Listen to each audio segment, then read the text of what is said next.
What's going on, guys? Welcome back here to another installment of Honest and Uneducated, the show where we talk about anything from movies, movie news, video games, comic books, collectibles, all sorts of fun stuff like that. We're one man short today, but the show will go on. I do have a mystery. It's a lot of stuff to talk about before we get into it. There's this huge lawsuit with, I don't know about huge. We don't really have all the details of it yet, but, Scarlett Johansson suing Disney over the Black Widow day and date release. We have that going on. Some new Jim Gordon cast information for the Batgirl series on HBO Max. Speaking of Batgirl, we've got some Batman set photos. Ben Affleck's Batman from The Flash. We're gonna look at that, and then also there's a bunch of other stuff too. We're gonna try to keep the show to normal time. So there's gonna be a lot of stuff we're gonna try to condense in here really quick. But joining me is none other than John Knight himself. He returns this week. How you doing today, John? I'm good, man. I'm glad to be back. It's last week things were a little hectic and wasn't able to make it, but I'm glad to be back this week. But unfortunately, you get me back, but you lose Rick. So I'm not sure that's a great trade-off. We'll see. It's the way it goes. Sometimes, I wouldn't say it was an unfair trade. It was, if it was the same for same, at best. Like I'm not gonna say one's better than the other. One's certainly not worse than the other. You know what I mean? It is I what think it it's is. those. I think it's the summertime. Something about the summertime. People just get busier. It stays lighter longer. You got more going on. You try and fit more into the day, and things just kind of get jumbled up. Yeah, I mean, I don't know. There's always something. Like, I mean, because with me, I just started a new job, so that's been taking a lot of time away from me. Like, obviously, other than this is more of a for fun thing. So it's been like I haven't even got a hot toy review out in the last couple of weeks because I just haven't had time. And Like, you have a it's been a few. thing. They could be going up. Yeah, I have a ton that You haven't stopped getting hot toys. You just stopped being able I to just get the stopped time to do the exactly. reviews. Exactly. Yeah. Surprisingly, though, it has been a while. It's been weird because I'm sure you do this too. Whenever you're expecting something in the mail, you're always like checking the door to see if he's there. If the mailman or woman, male person came and dropped something off. I still do that, even though I know I'm not actually waiting for anything because it's just a habit. Like I just go and I open the door and I look out there, and then I just instantly think like, what am I doing? Like I'm not even Yeah, waiting for anything right now. So it's like I'm itching for the feeling of getting something in the mail, but sure. it's like a feeling I'm never gonna have for a while because I pre-order all my stuff from Sideshow and it's not 2022 or 2023 yet. Like that was the most Well, annoying thing because because we didn't stream, we didn't even get to talk about Sideshow Con and all the Sideshow stuff that Con, happened that's there. right. God, was there anything that Well, you, picked up from, like, one of the limited releases or anything from that? I'm trying to think. I did order. I actually talked to you about this because I wasn't sure like whether or not it was worth it or not. But the price was the same for the exclusive Sideshow Con edition versus just the regular edition. So I had to get my black suit Black Widow figure. I thought about the Doctor Strange one just because it was such an unusual figure. But since it didn't actually appear in any of the movies and like I just didn't know how to display it. At least with the other ones, they all go together because they were all in game and kind of it makes sense for all them to be standing there. Doctor Strange was actually that scene was actually, even though it's branded in game, that scene it's referencing I think was supposed to be an Is Infinity War. Yeah, it was. So it Exactly. was odd that they branded it in game when it technically didn't. But regardless, there was definitely a lot of unique figures there. I ended up getting the Black Widow one. It comes with a Taskmaster shield, which I kind of thought was an unusual accessory. I think she picks up the shield at one point in the movie and uses it. So I guess it makes sense. But the Very Taskmaster briefly. figure, yeah, the Taskmaster figure comes with the shield too. So like if you get the Taskmaster figure, which I probably will eventually, it doesn't really. Now I've got an extra one that I don't know what I'm going to do with. So we'll That's see. why I thought it was super odd because I've been telling you with the Black Widow figures in particular, and actually, to be more specific, the white suit Black Widow from the Black Widow movie. I thought the exclusive version of that and just in general, they should have shipped one out with, Yelena's head or, the mother's head The because mom, the yep, mom actually wore her exact the suit. same suit. So it's like, why wouldn't that should have been the exclusive, like, having the Yeah. alternate head for at least the mom, because that would have been screen accurate, so Hot Toys would do that, because that's all they're all about, Well, the, the more screen accurate stuff, and, like, there you go, like, that would have been a lot more worth it, like, yeah. at least in my Yeah, opinion. definitely. That would have been a nice addition to that, so you could swap that out if you wanted, especially now that they have Red Guardian coming out. I'm actually Mhm. stunned that they did a Red Guardian before they did a Yelena figure. Like, she Yeah. was almost just as big a part of that movie as ScarJo, and like I'm shocked that they didn't give a Florence Pugh figure yet. Now maybe it's just they're doling them out slowly because they know the movies are rolling out slowly. But although the movies aren't going to be rolling out slowly, I mean September's right around the corner, and we've got Shang-Chi, and then you've got Eternals, and my God, the cast for Eternals, they could make a whole make a dozen figures out for that movie. You think they're actually gonna do that whole cast? Because, like, the my only No. thing with, like, I'm kinda thinking no too, because, like, I got one example that, I'm sure a lot of I'm gonna bring it up actually, because I actually had it pulled up. Here's the example that I would give to anybody assuming we're gonna get the whole thing, like, right here. Yep. Like, they finally He's just finally released this, but you brought up a good point. released the pre-order. Yeah, yeah, they released a pre-order, of course, that's it's in Sideshow fashion, but this movie came out and, technically, yeah, maybe they're getting away with it because they're branding it as Zack Snyder's Justice League, so I guess you can give them a little bit more leeway, but let's face it, they first demoed or Showed showed a it. preview of this back for Justice League back in 2016, which they would have been making these Yes. figures back in 2015 because a movie came out in 2016. So it's been quite some time. And we finally will let whoever wants this, because I don't really I think it looks great. I don't have the only ones I have Batman and Superman, and I got a Wonder Woman coming, so I'm good. I don't care about anyone else, like, as far as any of Which these Wonder go Woman do you yet. have?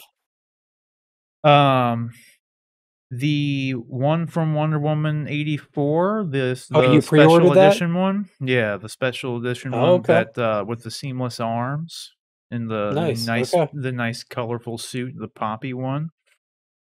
Yeah, and that's why I got the, I found on Justice League Superman?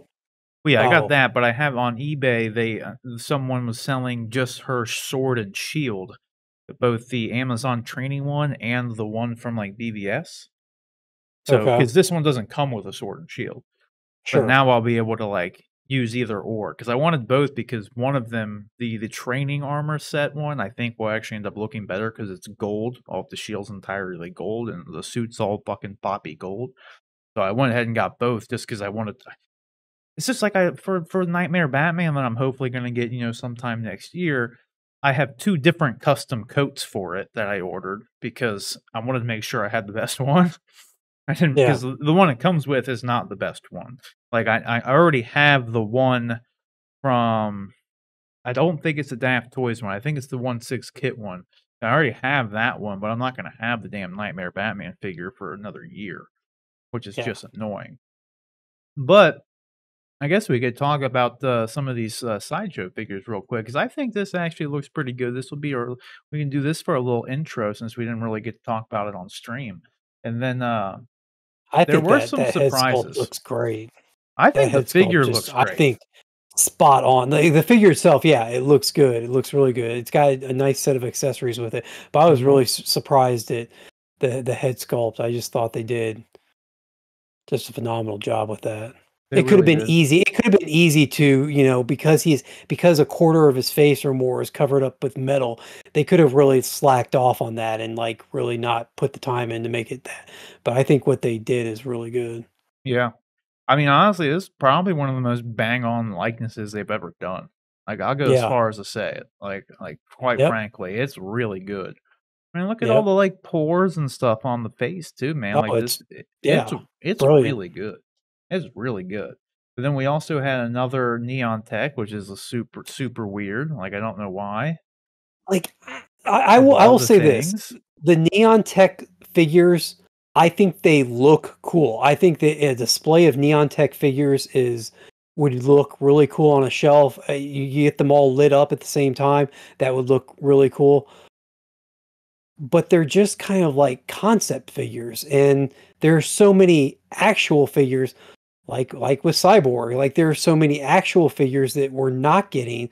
Like I'm just really confused. If I really wish I knew like sales data on these. Like, do these sell that much better than saying actually releasing Clone Wars Obi-Wan would? Don't bring up Clone Wars Obi-Wan, man. That's such a Sorry.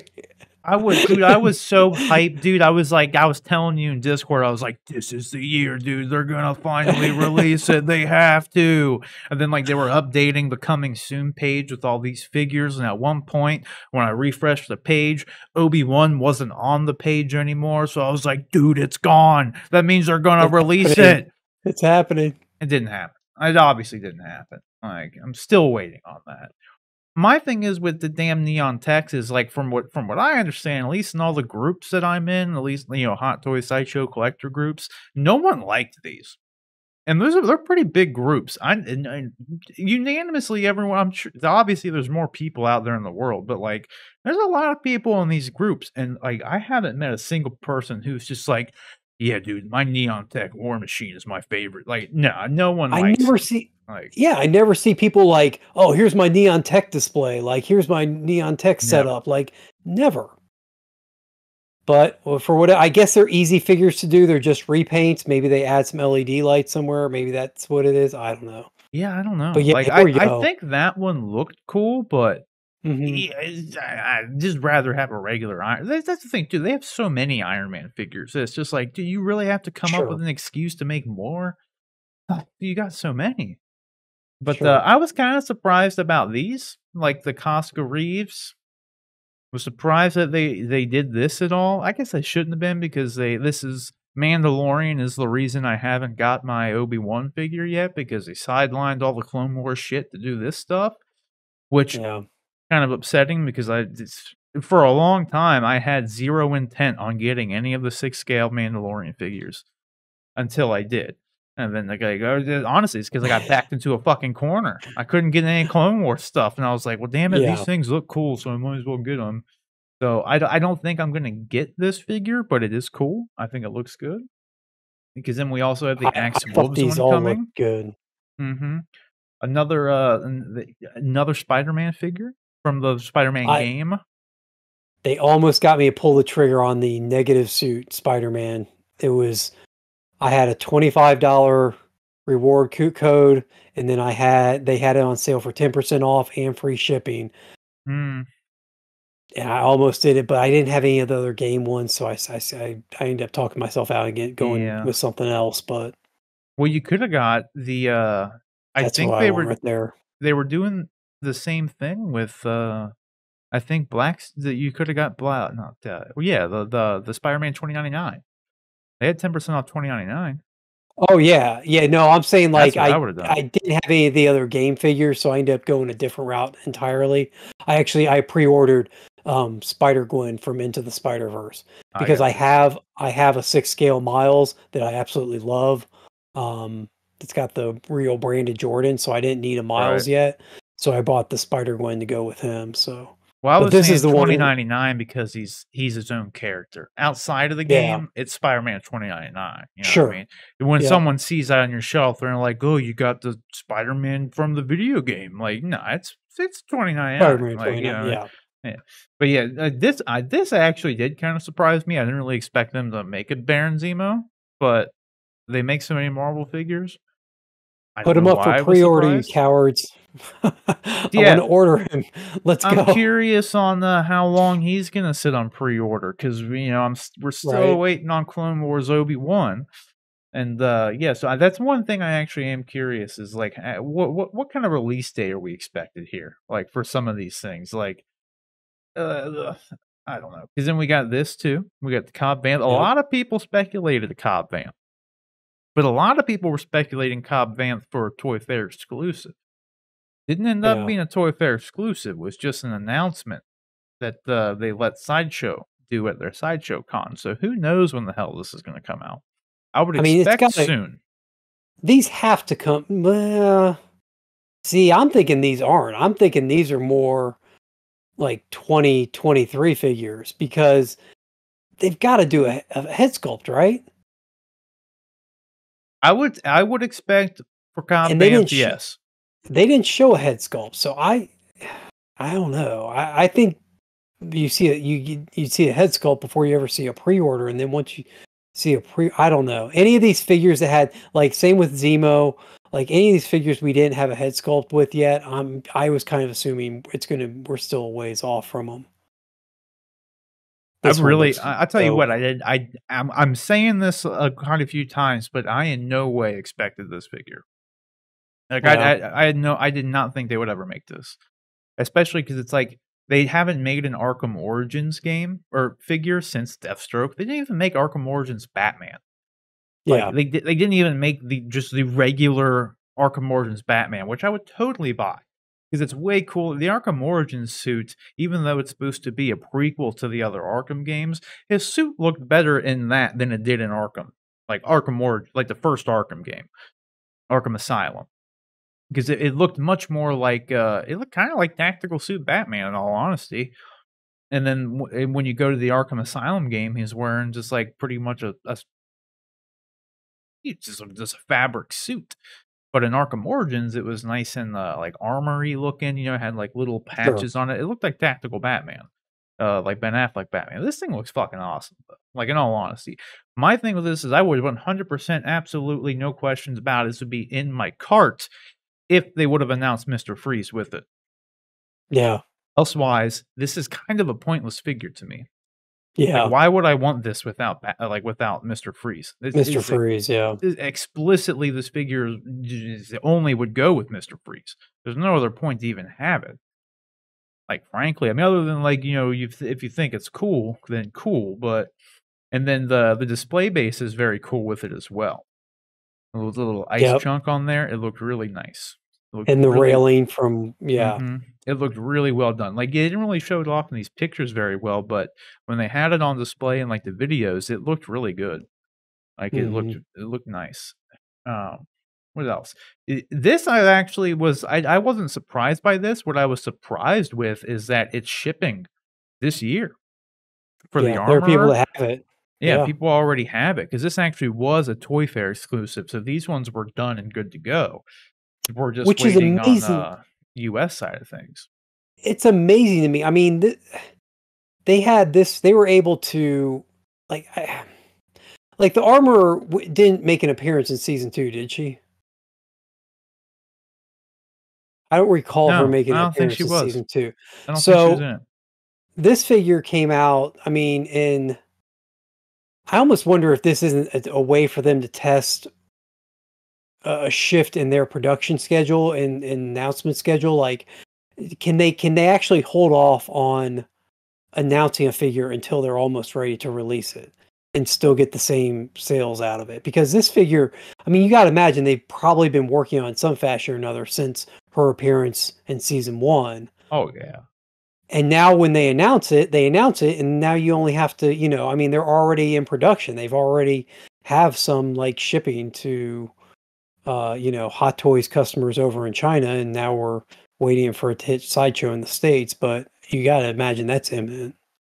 Yeah, they've definitely been working on this for past 2 years, 1, 2 years, like, no question. Yeah.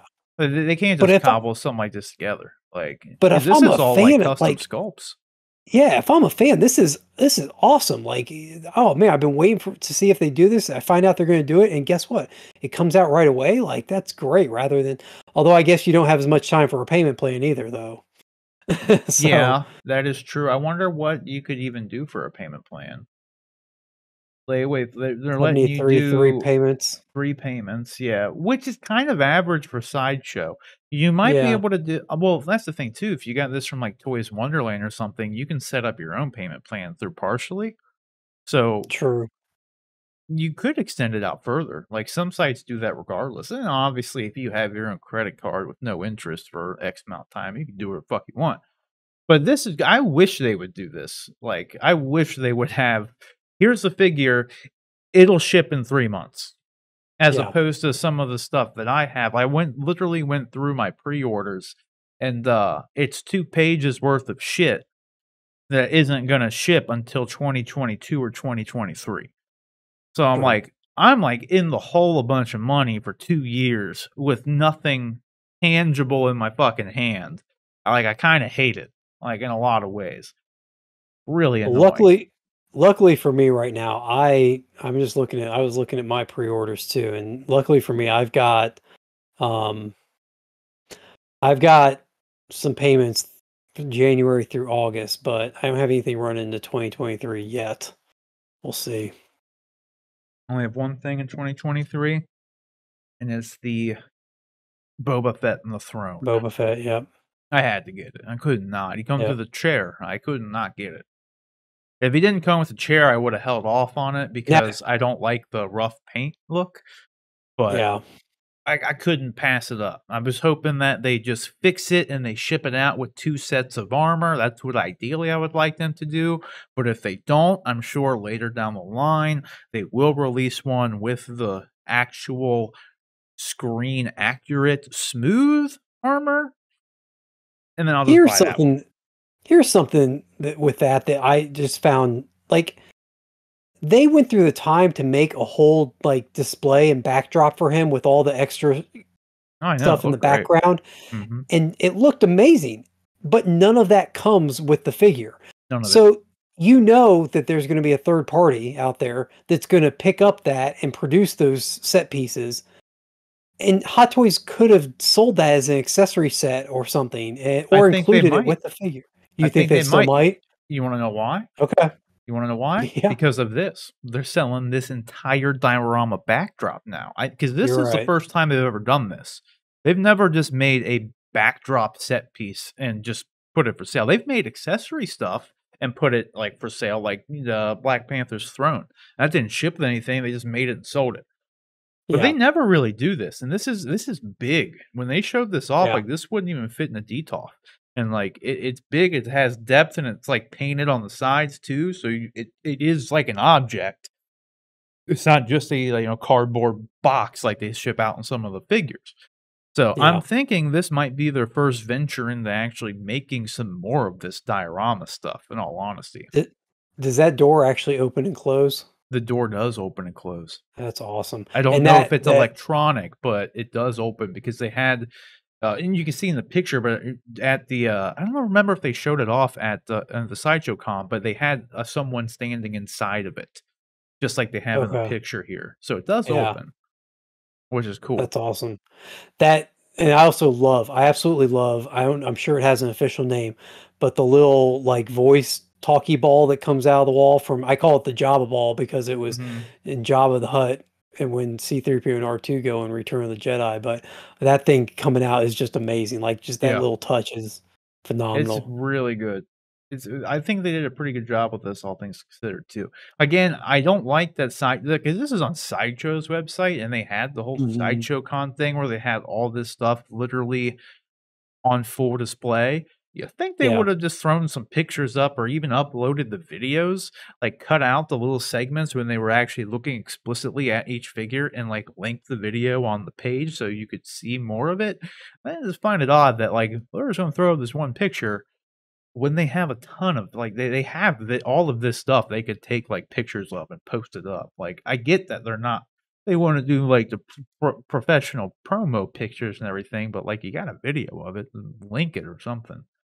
Do Kind you of odd. find that do you find that the safe house diorama is like, I thought that was a really odd choice to start with for a diorama. Like, I would have thought they would have done the bar that they're stuck in at the end of episode 1 when Moff Gideon first shows up for the first time.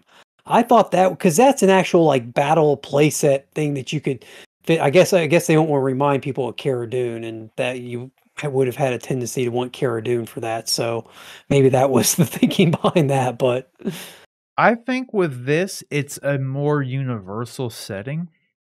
Like if you okay. were to buy this, you wouldn't necessarily. I same with the bar, I guess technically, but I guess you. I don't know. Maybe you run into some issues with it being a bar.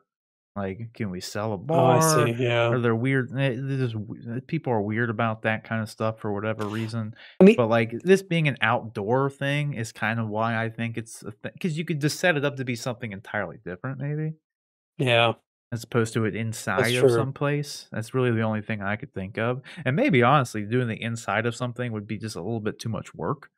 All the little bits Yeah. and pieces they'd have to come around where it's like the outside, I mean, in all honesty, it's a wall with some pipes and a door. It's really not too intricate, my guess. I was just thinking more in terms of like, why wouldn't you make something with a big like action set piece so that you could use most like or the what is it the sorry, I'm just knocking stuff around.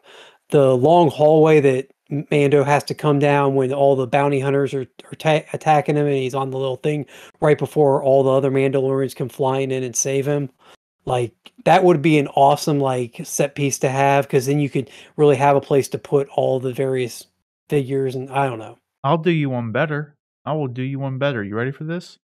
Yeah. The bridge where, Luke comes in. Oh, sure. Why Sure, not do that? I was trying Like, to keep it to season 1 because that's it feels like they're still pulling from season 1 and for that, but yeah, no, definitely the bridge would be the bridge and the hallway, the exterior hallway of the bridge would just be awesome because then you could have Luke and the droids and everybody. That would be great. well, I got another one for you too. I'm trying to fucking find it. Because this was one that they did not show off at where is it? The Sideshow Con. I mean, there's more that they showed off, but I do want to get to our Well, regular topics here. sure. While Um, you're looking this Finnick, do you think there's a head sculpt underneath that, or is that mask just one piece part of is that just a masked they head and said then on the video this is not a there's not a head sculpt underneath. okay. So I think they still So might make yet one. again, another one that they need to make the sculpt for. Yeah, I think they will make one because, like you said, with the other figure, what was the other one we were looking at? Cobb Vanth. I think Yeah. with him, I think they would probably do a head sculpt as well. But then this one really surprised me. Not really Oh surprised yeah. me. It excited me. It was surprising that they didn't show this off. Like, why didn't Yeah. they? Like, they had it because if you watch Justin's little preview video here, he says that at the Sideshow Con, like when they were doing the thing, they had this out, but then when they came in to start filming stuff, they took it off the shelf. And then when the whole thing was done, they put it back out. So for some reason, explicitly, they did not want this to be on display, but they have it up on display at Echo Base. Like you can go there and it's there right now. It's being shown to the public, Yeah. but they didn't let Sideshow show it off or anything at all. The Really whole weird. thing was very strangely put together. Like because we talked about with the cyborg we talked about like they didn't Yeah. show cyborg at all any of this and then like 5 days later they're putting cyborg up for pre-order. Why in the world didn't they have him somewhere in that setting? But it is Yeah, what I it don't is. know. Like it's super, super odd. Then they Yeah. did have there was one more that I almost ended up buying, but I did not buy. Let me see if I can find it on here. Let's see if I missed anything we can talk about as well real quick before I move on. But with the for one, yeah, let's sit through this ad, of course. This crosshair figure looks fucking awesome though, and what makes me very happy about this is like there's been a lot of I would say concern more so than anything that they haven't this is one thing they need to fix too. They need to come out and just say what their fucking plans are. Like they release Yeah. Hunter and they release Echo, but they don't say like we are going to make the Bad Batch figures. Like I Sure. don't know why they don't just come out and say like I get it you don't want to do it for everything because you don't know if like something could happen and like it doesn't come through then you disappointed a bunch of people. I get that. So you don't want to announce like everything. But with something like this, it's like releasing two of a ensemble and not confirming at all that you're even doing the ensemble, honestly, you run the risk of like hurting your sales because there's a lot of Mhm. people out there who are held off on pre-ordering Hunter and Echo because they're not going to buy it until they know the other ones are coming. Like, because Yeah. why would they just want two figures? And I totally respect that.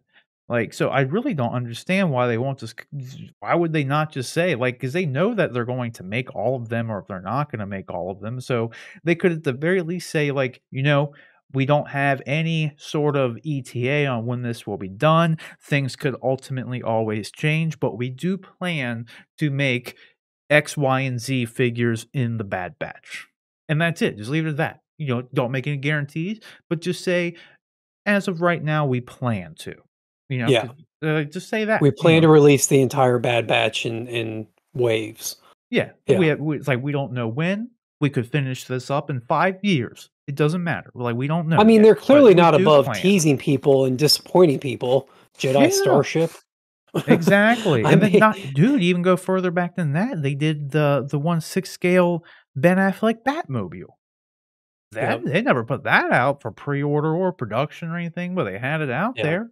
It's still on the coming soon page.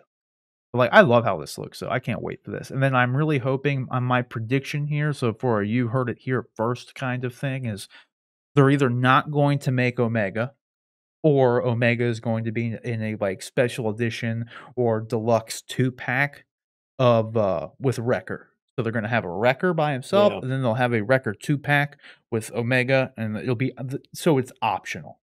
'Cause they're yeah. not just gonna make Omega and sell her, like, it's not gonna happen. I would be kind of very surprised if they tried to sell Omega by herself. Well, they made Qui or They did make Quill. Queel, but I Quill. maybe dude, maybe Sorry. they will make Omega, maybe they will. I don't think they would, but, I mean, I guess you never know. They did make Queel, they Yeah. made Yoda, but Yoda's a little bit more Yoda's, dominant I of a mean, a much character, he's bigger Yoda. character. Sure. Exactly, that's why I Definitely. don't really think they would make Omega because she's not I don't know a lot of people that would go out of their way just to buy Omega herself, Yeah, you know? That would be my only 'cause you gotta think, it's like little tiny figures that's not their common thing, so they'd have to put a little bit sure. more work into her than kinda normal, you know? Like, maybe not though, I don't know, in my mind, I could see it very well just, like, probably not happening with the Omega part. Who knows? Because if I had the option to buy a two-pack with or without her, I would probably go like, I wouldn't need the one with her. I would honestly probably only buy the one with her because ultimately I think it might have higher resale value, but I wouldn't care about the figure itself. I just want Wrecker and like Crosshair and Tech outside of these 3 who are already announced, and that's all I give a shit about. I just want those ones. And now, after the last episode, which I know you haven't seen yet, I'm also hoping that we get a fucking Gregor figure because he's a Republic Commando, and I would love to have a 1/6 scale Hot Toys Republic Commando, like a true Republic Commando figure would be awesome. With the light up LED visor and everything, like because Yeah, Gregor's yeah. a commando and shit. Because he's obviously in the next episode, like the most recent one. So I'm hoping for Mhm. that as well. I think since I got Throne Boba coming in 2023, I will probably have to get this Fennec Shand whenever it gets released, and, they also had another Grogu set, before we go and then the Super Battle Droid, didn't even talk about Super Super Battle Battle Droid, Droid. but Yep. I'm very happy about this. We talked about before, it's very odd that they went with Mandalorian branding for it as opposed to Clone Wars branding. I don't really see the point in that because they also showed off the regular Well, but battle droid on STAP, but like you said, they've shifted away from Clone Wars and everything's Mandalorian right now. yeah, I know. I don't think though that like literally there's no way anybody's gonna look at the Super Battle Droid and only buy it because of the Mandalorian branding. You know what I mean? I don't Like, do you know. think I someone's out see. there? Oh, definitely. I think that there are people out there that are getting the entire Mandalorian line. If they slap that Mandalorian label on it because they want to have the entire collection. I Just guess like I that's want to have fair. the entire Dark Knight collection, which I'm close to finishing. I guess that is fair. That is absolutely fair. I don't care about what It's collection it, the stuff comes from myself. yeah. It ends up being kind of a silly reason to do it, but it is for a No, you're completionist. you're If right. you're, you know, You are absolutely right. is is I didn't Boba really Fett consider it. is Boba Fett and the Throne, is that branded Mandalorian? I'm assuming it is because Yep, it happened, or is it branded Book of Boba Fett? it is Mandalorian branded. Okay. And that's why my concern is that they're gonna do another one without the fucking all rough looking paint, um, and just We fucking haven't sell it under the other branding. we haven't gotten any kind of mention from Disney about season 3 of Mandalorian. So Yeah. I'm still under the belief that the Book of Boba Fett is taking Mando's place Oh, it's coming in out this the year in December, it's supposed yeah, to. yeah. Yeah. So it's filling the role of the Star Wars show for this where Mando would have season 3 of Mando normally would have been. But I'm hoping that that pause in the Mandalorian gives Sideshow and Hot Toys time to get these figures out, fulfill that kind of desire for the Mando figures, and then maybe get back on track with Clone Wars. They'll have a window there in I which hope so. they won't have new Mando content to make figures out of. This figure looked so cool. I don't have a place. I don't have a he doesn't fit anywhere in the collection. This was the one I almost bought Is it? It looks because so it man, would it go looks with my so good. Punisher War Machine. That's right. You mentioned that. Yep. That was why I thought about getting it. But what made me not get it was that, like, I really didn't know if that would be, like, justifiable enough for me to spend over $400. Like, Right. Is an so expensive figure. I really like how it looks. I think they did a good job. I think it's cool. I love War Machine looking figures. They're great, but I already have one. So I really I didn't know if I really wanted to justify the spend on it, like, in all honesty. And frankly, I only missed out on getting this little attachment, which Sure. I would never use on him to begin with personally, so, like, I would want it because it looks cool, sure, but I would have him holding his swords and his guns. I wouldn't have him with that fucking thing on his hand, like, I just wouldn't do it. So I Yeah. really don't care. That was another reason I decided just to, like, hold off on it because it's also one that I don't think is gonna sell out and go waitlist too quickly. Because you can still buy the Punisher War Machine version, like, it's you can go buy it Yeah. right now, like, it just hasn't been a figure that sold out very quickly, so I do think this looks great. I may inevitably end up getting it, but all of the reasons I just said on top of the fact that it's not gonna come out till 2023 was why I was like, "You know what? I'm not even gonna worry about this right now. If it's still around when Yeah. the time comes and I can order it, cool, and then I probably will," but that was it. But I do like it, and I think it would look good with my Punisher War Machine for You, sure. you know what this is silly, but I went in and so the exclusive sale for these ended on Sunday. Mm. I went in and I joined the wait list for all the figures later Oh, yeah. on. Just on the off chance on Monday morning I went and joined the wait list. Just on the off chance I decide down the road that I do want it and I do want that exclusive version. Like maybe I'll be high enough on the wait list that if somebody cancels or something, I might actually have a shot at one. But Yeah, that's not a bad idea. I mean, if you're thinking about it in any way, shape, or form, why not? yeah, Like, I don't know. So which one was there any it that just you gives you didn't maybe that option. It gives Yeah. you maybe that option without having to commit so early on and risk losing that deposit. Well, which one, if any, that like, are you hoping that happens with the most? Like, is there one that you didn't buy that you kinda wish you did, or is there one on the top of your list, like, from the whole event that, Well, which yeah, one would that be? that Doctor Strange one, that For that Iron Man one? Doctor Strange, I just think it's a cool concept. I also like some of the accessories he came with, but it wasn't something that, like, I was ready to pull the trigger on. Like, that timed exclusivity, like, the only reason I got the Black Widow was because I was gonna get it regardless, and there was no price difference, so I might as well just get the extra accessory just, for the sake of having it, so, It is yeah, there such a it is. cool and unique little figure, in all honesty. It is cool. If you didn't Yeah. have an Iron Man figure and you really like Doctor Strange, but never pulled the trigger on a regular Doctor Strange, like, this would be a great figure to have at that point. I think Like, the base with this one was pretty cool too. yeah, it's, this Um, thing here. Is that it? yeah, yeah. And There's then one with it it comes on with a it. little portal. No, though I the think it's pretty portal, cool. yeah, the portal thing was pretty. I thought that portal thing was pretty cool in the background. So I thought that was a cool, like, I don't know. There was just multiple things about Yeah, this that I that thought was a very it made it look like a cool figure. But again, I didn't want to commit to buying it that early on because I don't know how I'll feel like, dude. And that's the other thing. Like, I gotta start really like making hard decisions because even with quite a bit of display space, I'm still running out of space to put things. Oh, yeah, that's how I felt. Like, and that's why I got those other ones, like, ready to go. Like, I have the one that only has, like, 5 or 6 figures in it, but, like, as far as the 3 main DTOFs, they're completely fucking full, and then I have well, 4 DTOFs, I guess, technically speaking, and then but I still have 2 DTOFs that I just haven't built yet because I know the time's gonna come where I'm gonna Yeah. need them, and that time is gonna be 2022 and 2023 because I got 2 pages of pre-orders coming through at some point. So, but yeah, that was pretty much it. The one that you kind of were on the fence about, inevitably did not get was the Iron Strange, and then for me, it was the, Iron Deadpool. Yep. Ironically, we both had Iron variant figures that we were on the fence about and inevitably did not end up getting.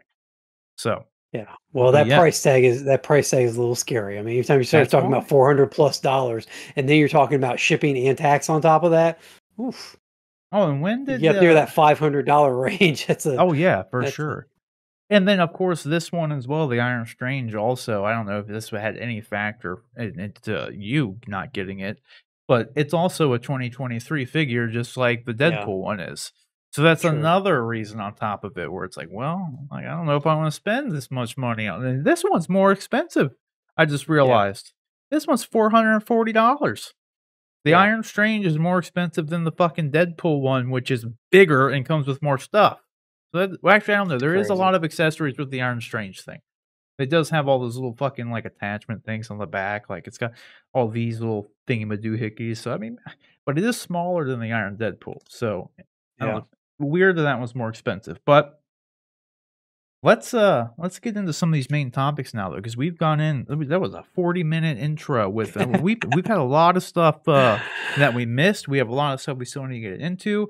But for all the collectors out there, was there anything that you got from Sideshow Con in general? Did you get any of these timed exclusives or anything that you waitlisted like John and were hoping that you kind of get a hold of at some point in time? Just let us know down in the comment section below. All right, guys, so we are going to get into our main topics here today now.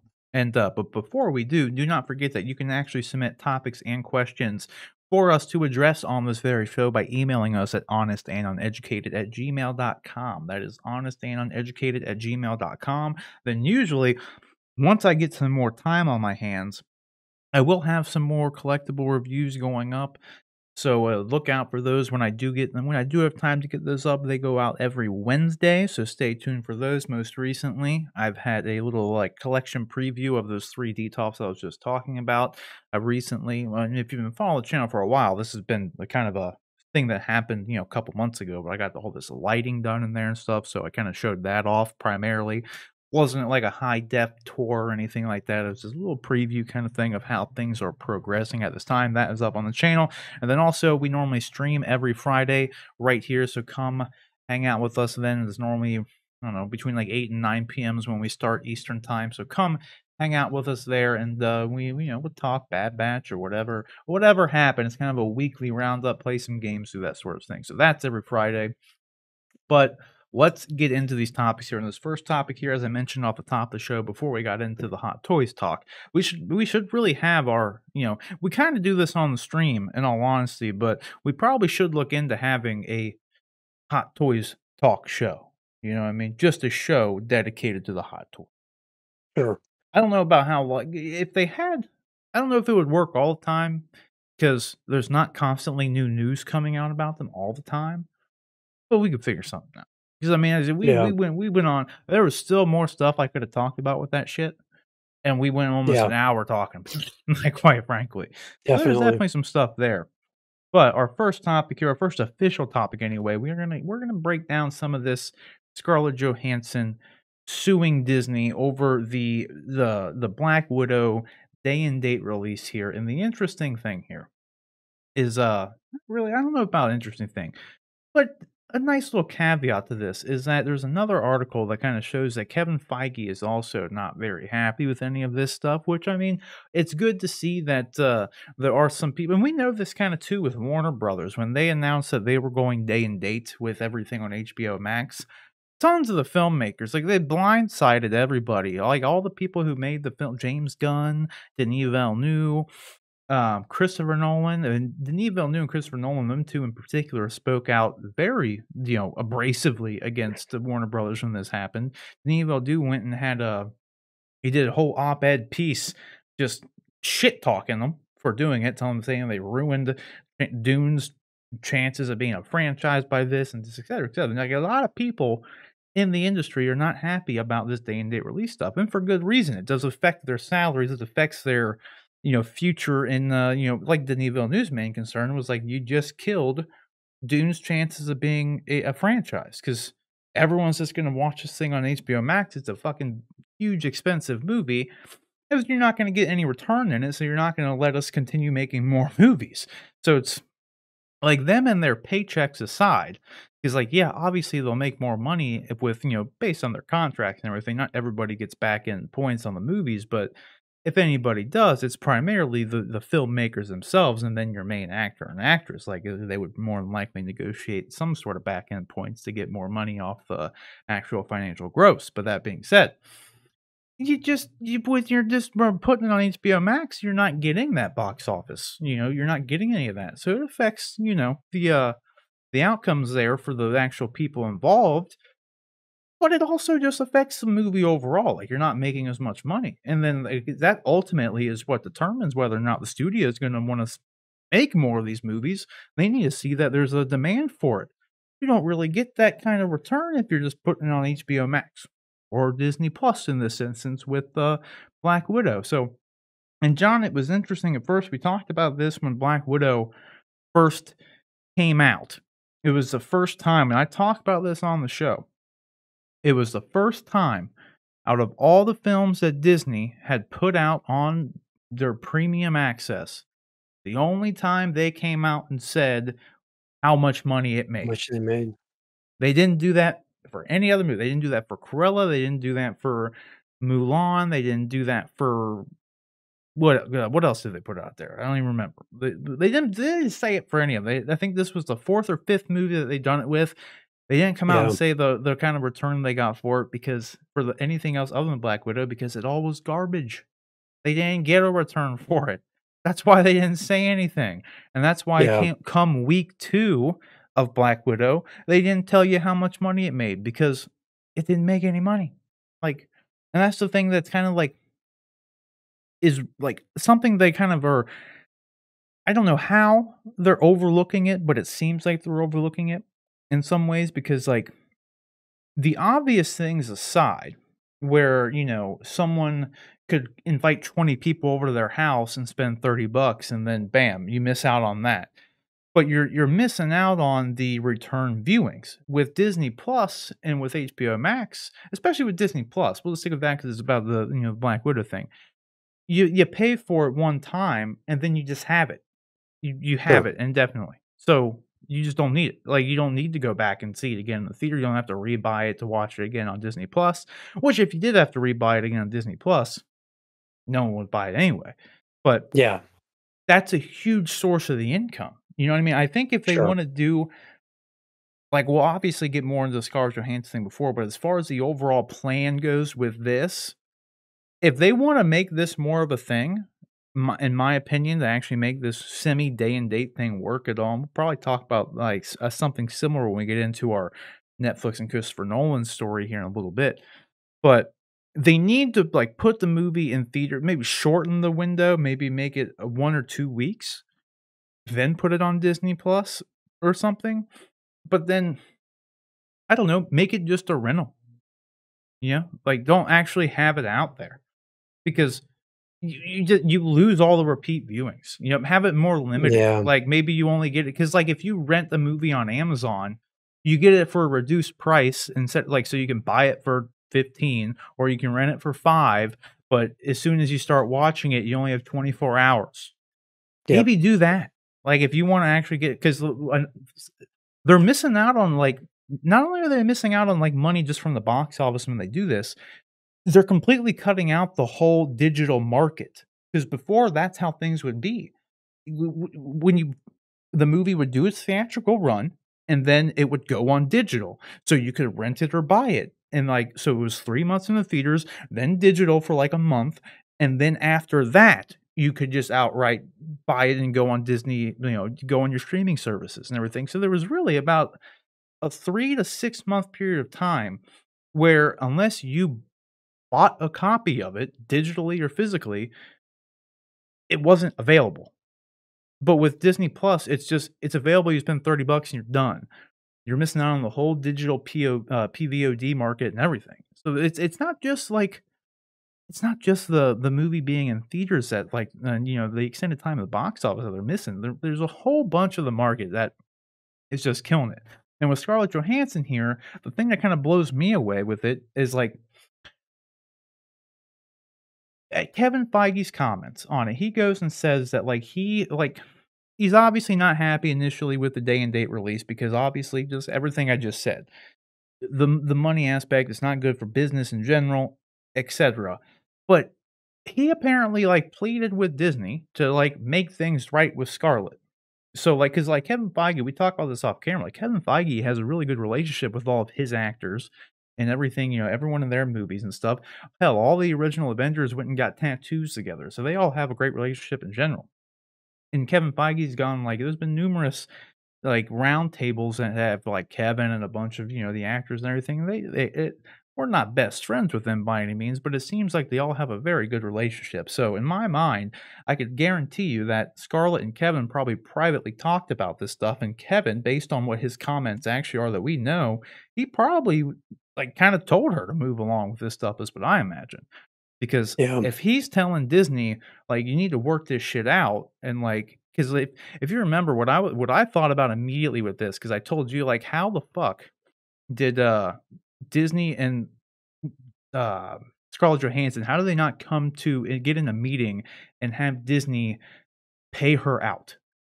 And, like, actually, like, compensate her something, like, fairly, because that's what Warner Brothers did at the very least. We don't know if they did this for everybody, but for Patty Jenkins and Gal Gadot, they paid her out, the both of them out, $10 million because they were supposed to get, like, what was it, like, a 10% return on the overall box office that the film made, so they went in and, like, under the assumption that this movie was going to make $1 billion, and they paid them both out accordingly, so they both got $10 million checks.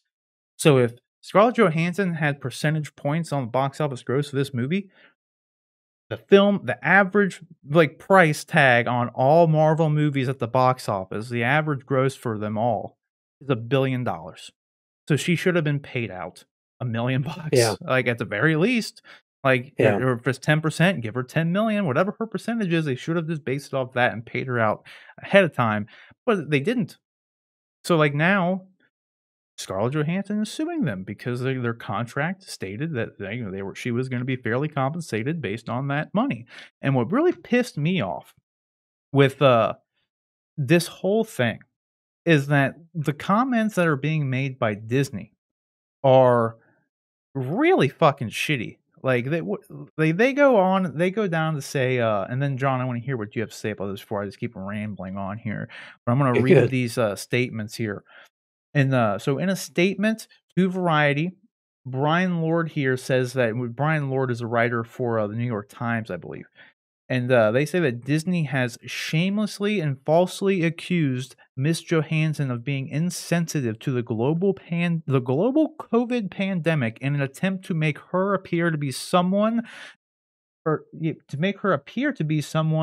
and I know she isn't. So they're trying to make it seem like Scarlett Johansson is trying to take advantage of, like, the situation here, essentially. They're trying to say that she is not taking into consideration that this is, like, a global pandemic, and it's, like, kinda scummy on her to do this during the pandemic because everyone's just trying to get by and, like, all this kinda shit. That's essentially what they're trying to say here. It's like, it's really insensitive that she's trying to do this during, like, don't and it's like they're literally trying to weaponize the pandemic against her. and it's like like she's doing things that she shouldn't be doing, and she's just like there's bigger things to worry about, even kind of thing. Like just a stupid comment. And then they go on to say Disney's decision to include her. Oh, yeah, that's the other thing too. They in their statement they made, they literally released how much money like she made in general already, and tried to like throw that in like the face of like her. Like she's already made $20 million off of this, so what's her fucking problem? Is literally what they're saying. And Yeah. they go on to say, like, yeah, she made $20 million off this, but who gives a shit? It was in the contract that she receives X amount of money or X percentage of money based on that, and you're in breach of contract, dude. Like it's your fucking problem. You know Yeah. what I mean? What do you think about all this? Before I want to get your thoughts. We talked a little bit about this, but like off camera. But what are you thinking here? Because I think like based on the comments made by Disney, honestly, and whatever Disney rep is, what kind of blows my mind. They go Yeah. on to say that they give no merit whatsoever to the lawsuit. It's like, dude, you guys have a contract. Like the contract hasn't been leaked out. We don't know exactly what it said here. But for fuck's sake, Scarlett Johansson and her team of lawyers would not be filing a lawsuit unless they had ground to stand on here. So it's obvious that like there was something explicitly in the contract that stated X, Y, and Z. You know what I mean? So the fact that they're sitting here saying they have no merit, it's kind of annoying. What do you think about this? Am I missing anything? No, here's my big thought on this. Scarlett Johansson has been a part of the I believe I'm trying to run it through my head, but I think she's been a part of the highest grossing Marvel. Not only is the Marvel Cinematic Universe the highest grossing film franchise of the past decade, Scarlett Johansson herself has been directly involved in the highest grossing films of the highest grossing franchise in the past decade. She was a part of Endgame. She was a part of Infinity War. She was a part of both previous Avengers movies. She was a part of Captain America. She was a part of Civil War. Those movies there, she wasn't a part of Black Panther, which I'm sure is in the top 10 there. But out of all the movies that they've done, she has probably been a part of 8 or even 9 of the highest grossing movies. At no point in that time did Scarlett Johansson sue Disney because the movies made more than she was contracted to get paid, and she felt like, hey, I was a part of the movie, was even more successful than we thought. You guys should give me a piece more. She used that ability, that her success and her willingness to want to be part of this, to establish a baseline for what she would get paid in future projects. And Disney agreed with her. I think Disney, whoever was working with her at the time, and maybe these people are gone, maybe the people with common sense are gone, but I think Disney at some point realized, yes, Scarlett, you have been a huge part of this overwhelming success we've had for over a decade now. And you know what? We're going to give you a $20 million contract to come back and reprise this role that we care so much about. We're also going to give you a percentage of the box office because we understand and value your contribution to this. They didn't sign this contract thinking that, you know what, well, we'll just, we're going to back out of this. This is partly, I'm sure part of the reason she agreed to come back and do that was because they did give her a lucrative contract. It was a reward just not only for what she was going to do for this particular movie, but everything that she had done over the course of the entire franchise. All those times she didn't come back and play hardball for Avengers Infinity War after she had already been part of overwhelmingly successful movies in Civil War and Winter Soldier and the first 2 Avengers films. So you have to look at that as that's the reason this contract exists in the framework it does. It's not just solely on the fact that they thought this one movie was going to make X amount of dollars. It's also based on the success previously and her willingness to, be a team player, for lack of a better way to put it. So for Disney to come out and like release the statement that they did, you and I talked about it. I mean, we had considered not even covering this because we thought it was kind of just a silly thing, and the lawyers would figure it out, and she will hopefully get paid what she should get paid later on. But then Disney comes out and just has a PR nightmare of a statement that they release, and I'm going to read this real quick. Hopefully, it doesn't. It's not real long, but it's about 5 paragraphs. I actually had a moment of panic earlier today when I thought about the implications of what this one event could do to this film franchise that I love just about more than anything else, ever in the history of entertainment.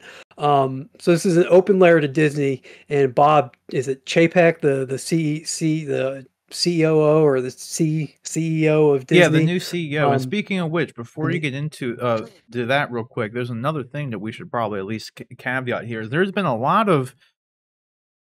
a lot of unhappiness in the DC, or not the DC, the Disney camp right now in general with this day and date thing that they've decided to do, which is all pretty much Bob Chapek's plan. Like all of this Mhm. stuff with making Disney Plus a new driving thing has been like it's all like it's a big company. There's a chair, a board, and all that shit. But like it's Chapek's thing. That's like his prerogative to do. And there's a lot of people in Disney who don't want to do that. You know what I mean? And Bob Iger is still the chairman of the board, the previous guy, the good guy. I don't know, he's a businessman, but he seems like a nice guy. But Bob Iger's the guy who got Disney to where it is today. But he is on the Yeah, way out. So, like, he's obviously not on board with anything that Chapek's been doing here, but he has no ground to stand on because he's leaving. So, like, yeah, because a lot of people have been wondering, like, why doesn't Bob Iger just fire him? He's the chairman of the board. It's like, well, this is pretty much his last year. It's not really his place to do anything. Like, yeah, everyone knows he's on his way out. But like, like there's a lot of unhappiness in the Mouse House in general because of all like prior to this happening, people were unhappy with like a lot of the stuff here. So I'm curious to see yeah. what you're about to read though, because I don't know if I've heard it yet. So So it was just an open letter to Disney, and if what's the saying? Like, was it 5 degrees of separation from Kevin Bacon or whatever? Is it 5, 6 degrees of separation? 7? I can't remember what the number is. But if something like I'm that. only separated from Bob Iger or Bob Chapek by a few degrees, if you know somebody who knows somebody who knows them, pass this along for me. But an open letter. I grew up a DC fan. I liked Marvel, but when it came time to spend my allowance, DC got my money. Not anymore. I love Marvel. I love the Marvel Cinematic Universe. I spend way too much money on movies and merchandise. I get giddy whenever a new trailer or casting announcement comes out. As a kid, I grew up in the 80s and 90s when comics weren't cool. I feel like I'm living in a dreamland because of the success of the MCU. Comics and superheroes are not just cool, they more often than not dictate what is cool. When Disney bought Marvel, I was initially worried for the same reason every fan is worried when a multi billion-dollar media empire buys something. How will they mess this up? Star Wars. Somewhat surprisingly, Disney appears to have let Kevin Feige and Marvel continue to do what they do best, make incredible movies and now television shows, and push out an untold bounty of related merchandise. Or more simply, they print money. They print money for Disney and their shareholders. I understand the pandemic has sent the entertainment industry into a tizzy. I know that you, Disney, are trying to figure out the best way forward and trying to navigate an ever-changing landscape. But you cannot have gotten to the where you are by being oblivious to common sense decisions. I understand that you have financial responsibility to your shareholders, and those dividends need to keep being paid out. But they need to be paid out just as much 1, 2, 5, and 10 years from now as they do at the end of this year. Short-term gains mean nothing if you risk a cash cow long-term, which is why I'm completely baffled by what is going on with Disney and Scarlett Johansson with regards to the Black Widow movie. I understand the movie did not make what Disney probably hoped it would, and that sucks. I'm sorry, but a lot of people have been hit a lot harder by the pandemic than just having a handful of films not turn out as profitable as they had hoped. Now we are hearing that Kevin Feige is not happy with the way things are transpiring. Some lackey that clearly didn't understand their salary has a lot to do with the success of the MCU over the past decade, releases some ridiculous press statement trying to paint ScarJo in a bad light. And all I can think of is the dark days of the 80s and 90s. Please let calmer and smarter heads take over and get this situation settled. Pay ScarJo what she is asking. Everyone and their goldfish know is a drop in the bucket compared to what the MCU will generate in revenue over the next decade. Or continue to let the untrained monkeys in your legal department make a mess of this situation. You will be left wondering where it all went wrong, but you can just read this back if you ever had that question.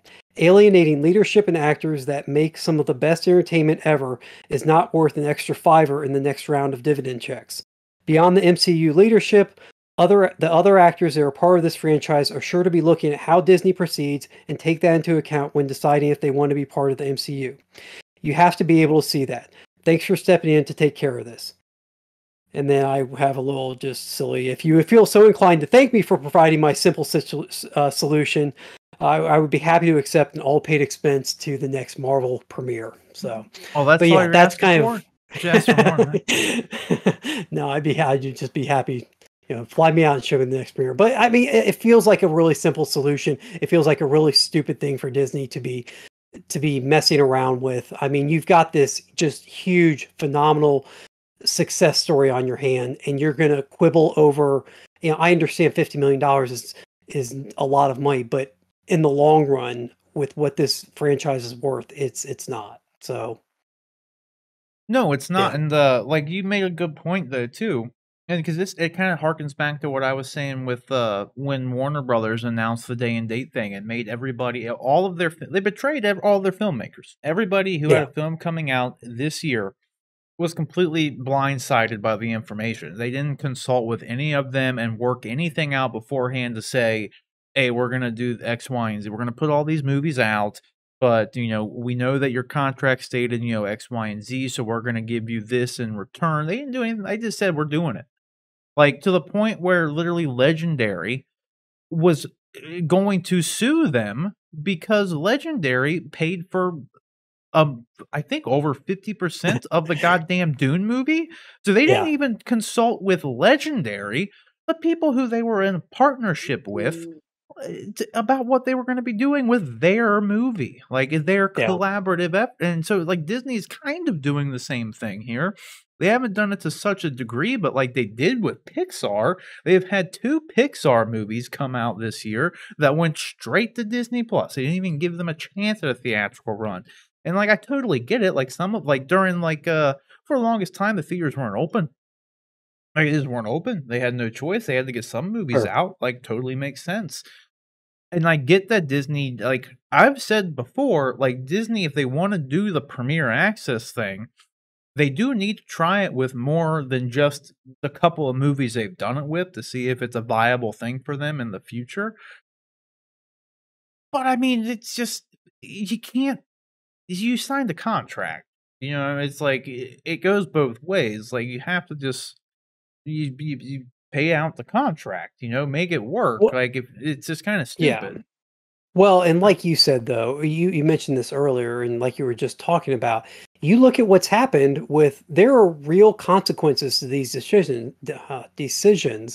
Um, in the case, something we're going to talk about a little later, I think, is Christopher Nolan is possibly out there shopping around for a new company, a new production studio, a new distributor to work with, and he's been a mainstay at Warner Brothers for years, but yet they have alienated one of their you know, biggest money makers with this decision. And I don't want to see Disney go down the same path with the MCU. I don't want to see Kevin Feige start looking for greener pastures. I don't want to see the actors and actresses that are involved in these movies go, you know what, if they did that to ScarJo after the 10 years of her commitment to that company, I'm not sure I want to get in business with these guys. You have something good going on. This isn't a, it's not worth, like I said, it's not worth the extra $5 you're going to throw in the dividends at the end of this year to give up, hundreds of dollars in dividends, thousands of dollars in dividends that are coming in the years to come from a successful MCU. So, No, you're yeah, absolutely right. And that's the thing too. Like the talent and like not just the actors. Like I mean, because like you said, like Christopher Nolan and like everything that happened with Warner Brothers, like all these people, they don't want to work with the studio itself anymore. So it's not like just the yeah, actors who are like going to be shooken up by this. It's like the filmmakers that have just as much to lose, if not more to lose. And it's like, do you think like what's a better outcome here? Like you said, like Kevin Feige, if he starts like wanting to go like somewhere else, like doesn't want to put up with this shit anymore, and this maybe he wants to go do his own thing. I wouldn't doubt that Warner Brothers has given him a call during this whole thing. Like sure, I wouldn't even like I'd be shocked if they didn't. Like honestly, yeah, it's like if you come over here, dude, well, you can do whatever you want. carte blanche. Like we're getting everything out of the way. Yeah, Like, we already let here's the James do Brinks. it. Yeah, Huh. here's the Brinks truck, Yeah, and like here's your own wing. Yeah. yeah, for sure. Because 'cause we've seen, Well, and like it's not the craziest thing in the world. Like, Sure. Well, and the other part of this too, the streaming part of this, I haven't really talked. I was talking more focused on this specific situation, but then the overall just general idea of the streaming and like I understand streaming. I understand the money that's involved. You're talking about billions of dollars a year in revenue off of subscriptions, and we'll have to see how this all plays out because Disney or not Disney, Warner Brothers, while they're doing day and date this year, has already said that they're not going to continue that into next year. So what the question then becomes is, do their streaming numbers then drop because of that? Do people unable to get day and date access? Do they actually stop there? Or was this a kind of like one-time thing that got people in the door and now people are sticking around with the service and they don't need to do day and date anymore? And Disney's kind of the same way. Like Disney, can you accept the fact that you did this just to get people in the door and then you will keep them through other means rather than going day and date with these films? And if so, if you're able to keep them other ways, then why not just pay Scarlett Johansson? That's, you got what you wanted out of this. You entice people to sign up for the service, to get access to Black Widow in their home. And if you're not going to continue this method of distributing going forward, and do you need to continue this method of distributing going forward? Is it worth it? So I don't know. The whole yeah, thing's a mess. it's definitely too early to tell. Like with what the streaming stuff, even though it's kind of been around in general for a while, but the whole day and date release thing is in its infancy. That's why I said with them trying to do this premiere access thing, like they obviously need to try it more times. But if you're gonna try, like I think in the future they need to really like work the shit out beforehand. Like, you know what I mean? They need to honestly do what Warner Brothers did with Patty Jenkins and Gal Gadot, and like honest work the shit into your contract beforehand. Like if you're gonna Yeah. do a day and date thing, like, because obviously this came out of nowhere, like, and so like the pandemic it forced people to do this. But if this is going to be a thing in the future, I would just certainly hope that they would have the foresight to actually work the shit in to the contract. And if they don't, and they're so inclined to want to shift something like Black Widow to a different release schedule, you got to work it out, like Kevin Feige Yeah. wanted them to do. And it's like you just have to you guys signed the contract. Like, you gotta honor the contract when it comes down to it, and, like, they're trying to weasel their way out of it through legal jargon, just pretty much because of the fact that it did get released in theaters, and there was probably no byline or fine print in there that said that they could not do a day and date release. That's what they're gonna be leaning on. It's like, we guarantee a theatrical run, and it's in the theaters right now. We never said that we wouldn't do this, and that. And they did, and that's I gonna be what they're standing on, like, I've read a few different articles. I'm almost sure that Scarlett Johansson was either told or it was in the contract that it would get an exclusive theatrical run. okay, well, That the if word it says exclusive, and exclusive, that's yeah, even more damning to Disney's case, I think. I yeah, would think. yeah, if it says exclusive, then that's when it comes down to too, is then you have to look into what the lawyers will be looking into is like, well, what defines exclusive? Exclusive, yep. Yeah, and like where can they weasel out of that in some way? You know what I mean? And that's why, like, despite Like, everything that Warner Brothers has done, they at least had the balls to fucking own up to it, and they paid sure. Patty and Gal $20 million. And it Like, appears that they've also paid other people because they settled with Legendary over mm-hmm, theirs. Like Warner Brothers realized, oh crap, we probably should have been talking to more people than we did. And all yeah, right, let's get it figured out now so it doesn't become a media S storm like this yeah. thing has. So Yeah, because 'cause they've already pissed off enough people, like, yeah. you know what I mean? Like, it is what it is, so, like, on that note, I'm excited to see kinda what happens with because it's interesting that they had James Gunn come over, Warner Brothers, and just let him do whatever the fuck he wanted. But then they Hmm. throw this thing like, I'm curious to see what, like, their working relationship going forward is going to be after this, because I'm sure to this day, like, even now, despite all this stuff, they're gonna let James Gunn do whatever the hell he wants to do. But, like, obviously, we have the early word of all the success of, at least review-wise, of Suicide Squad. We'll have to see how much money it actually makes. So I'm sure Warner Brothers is gonna just let him come back and do whatever he wants, but is he going to want to? You know what I mean? Because Yeah. that's like we said when we're gonna talk about later, like, Christopher Nolan, like, have they ironed things over with him? Because it doesn't seem like it. Like, Yeah. is he gonna be gone? Like, so I'm curious to see how all this shapes up. Because like you said, Kevin Feige be the same way here. Maybe he's done. Maybe he's getting a little fed up with this shit too.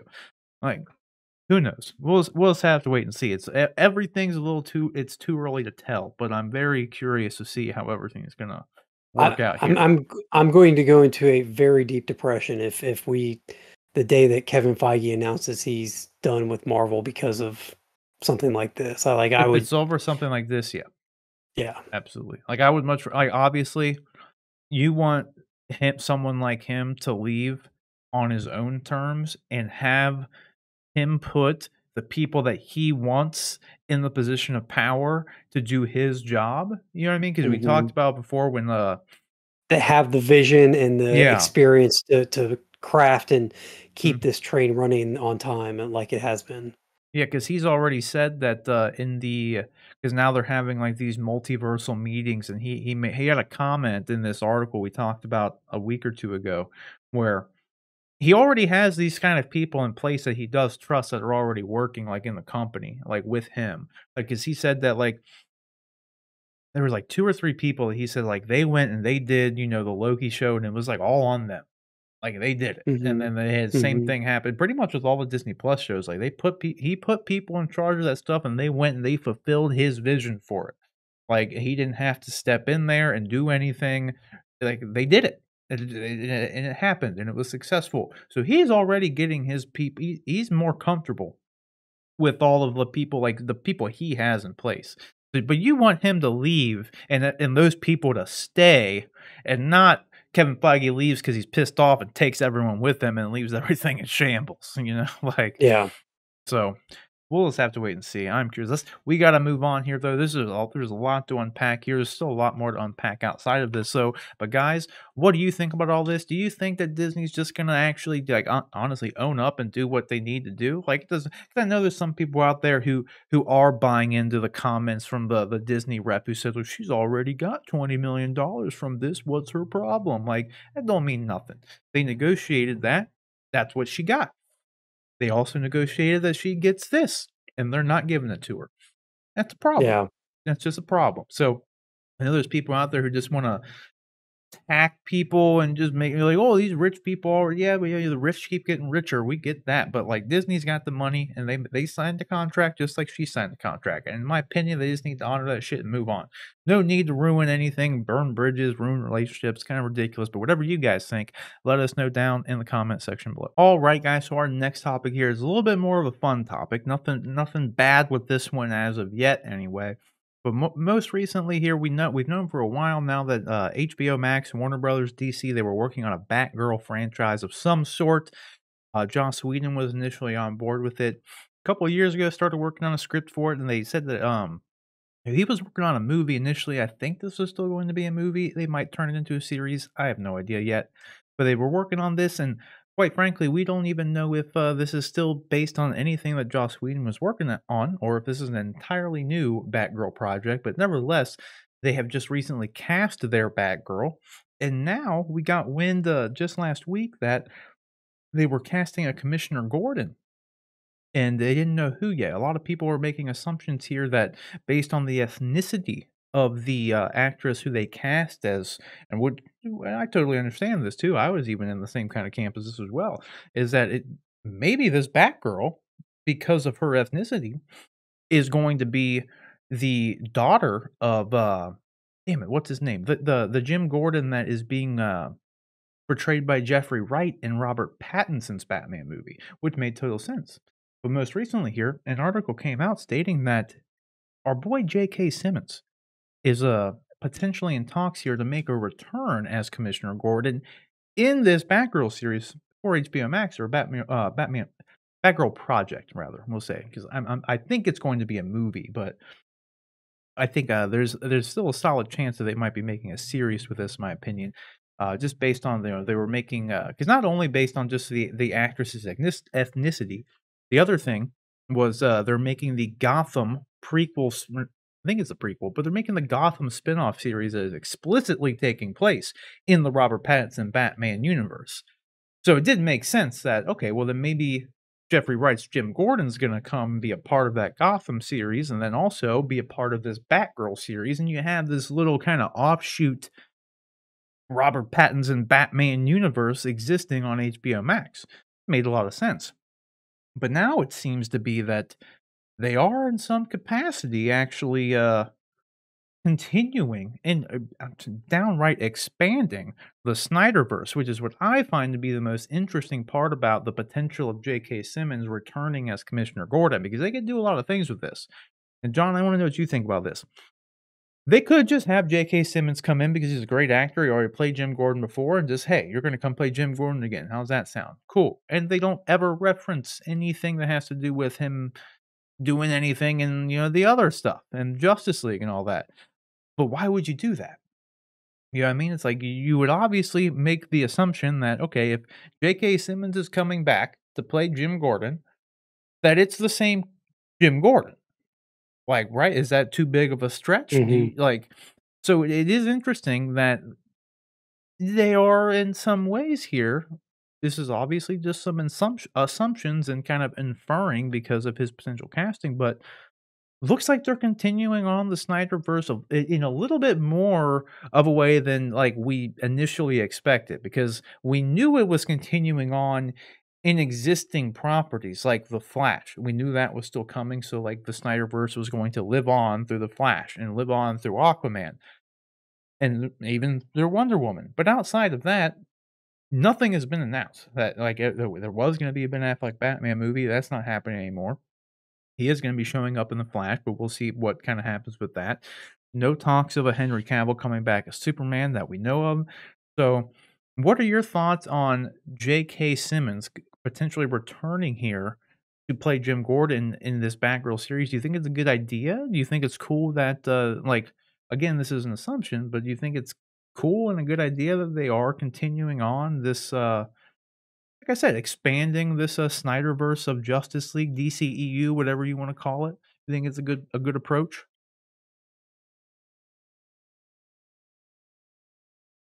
Um, I don't know.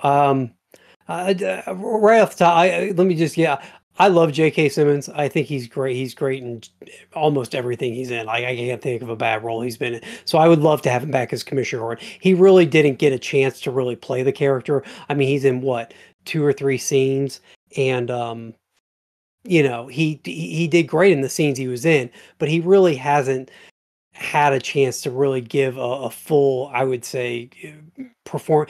Gary Oldman got to play Commissioner Gordon over the course of 3 movies and did a phenomenal job with the character. I'd love to see, J.K. Simmons take in a more a movie that has him more as more of a focal point and also gives him more material to work with.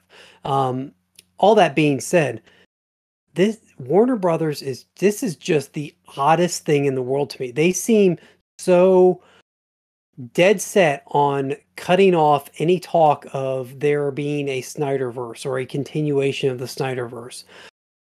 But this move is a direct expansion of the Snyderverse. You are using the Snyderverse character and you're bringing in another major comic book character, Batgirl, and expanding that universe to include this new character. And I don't know why. I don't know, I mean, besides the fact that J.K. Simmons is a great actor, like, yeah, but so, like you said, so is Jeffrey Wright, and Jeffrey Wright is already going to be Commissioner Gordon in the new Batman movie. Why not tie it to that? What you because you are, by using an actor that's been in a movie that came out recently, you are tying it directly to that series, regardless if you want to pretend like it isn't or whatever. I mean, when fans see that, that's the same actor, that's the same, like, that's who that is. So I don't know. It's very strange to me. It's a very weird decision. The ethnicity stuff aside, like, because I don't even know the girl that was hired to play Batgirl. I don't know what her ethnicity is, but I thought she was um Latino, and so I don't know how they work Commissioner Gordon into that, because for those that don't know, Commissioner Gordon is Barbara Gordon's father. Like, that's, I don't know if they're planning on making her biracial and making her mother Latino. I don't know how they're working that in this iteration. But that aside, it's just a weird, like, if you're gonna continue, and maybe you know, there's this other stupid part of me that hopes that this is a signal that because Batgirls looks to be headed to HBO Max, that maybe Justice League, Zack Snyder's Justice League was a success, and this is kind of an indication that HBO Max is starting to lay the found work, or lay the groundwork or the foundations for a Snyderverse on their platform. So Yeah, I'm wrong. I know I'm wrong on that. That's a stupid thought, and I hate myself for thinking it, but because I'm just going to be disappointed in the long run. But I don't think that's too crazy of a thing, though.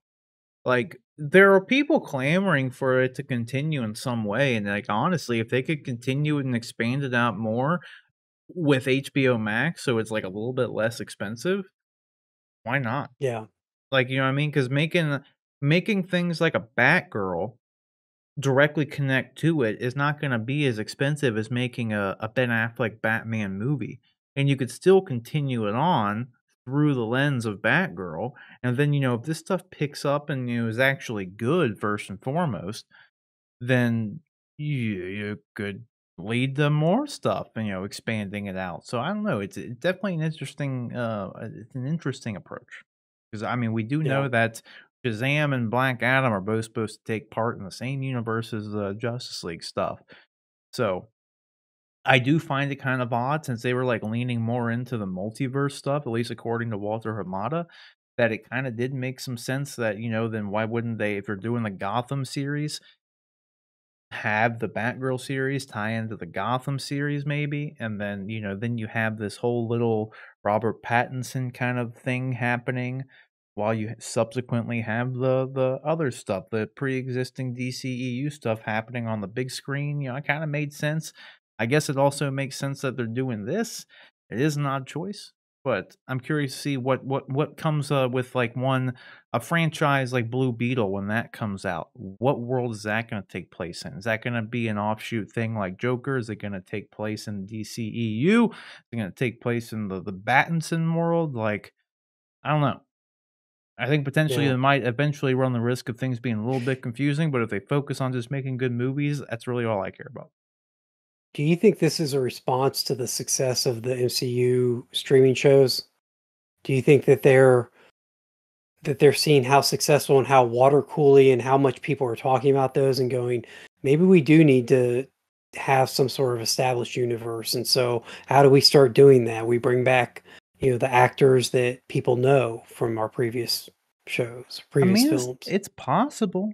It's possible. We do know that I mean, Walter Amada came out a while back and said that their plan in general was to have what, like 5 movies a year, maybe 2 of them Yeah. be HBO Max projects and 3 of them be big screen projects. So this does link that kind of directly ties into and it can kind of confirms everything he was saying, but he never commented on what they would like, where they would coexist, right? Would they be standalone stuff, DCU stuff? Because he said multiverse, but frankly, there hasn't been anything multiverse related outside of Joker and Robert Pattinson's Batman as of yet that we Yeah. know of. So, because like I said, we know Flash, Wonder Woman, Aquaman, Shazam, and Black Adam, all DCEU, the pre-existing stuff. And then Joker and Batman, Pattinson's Batman are the only 2 things that are multiversey right now. I mean, other than the Flash movie is like literally multiverse, but Sure. we'll have to see what kind of doors that opens up there in the future. Like, so we're getting, hopefully we get a little bit more of this information out at Fandom coming up here in October, because that's where we got all Yeah. this information from Hamada to begin with.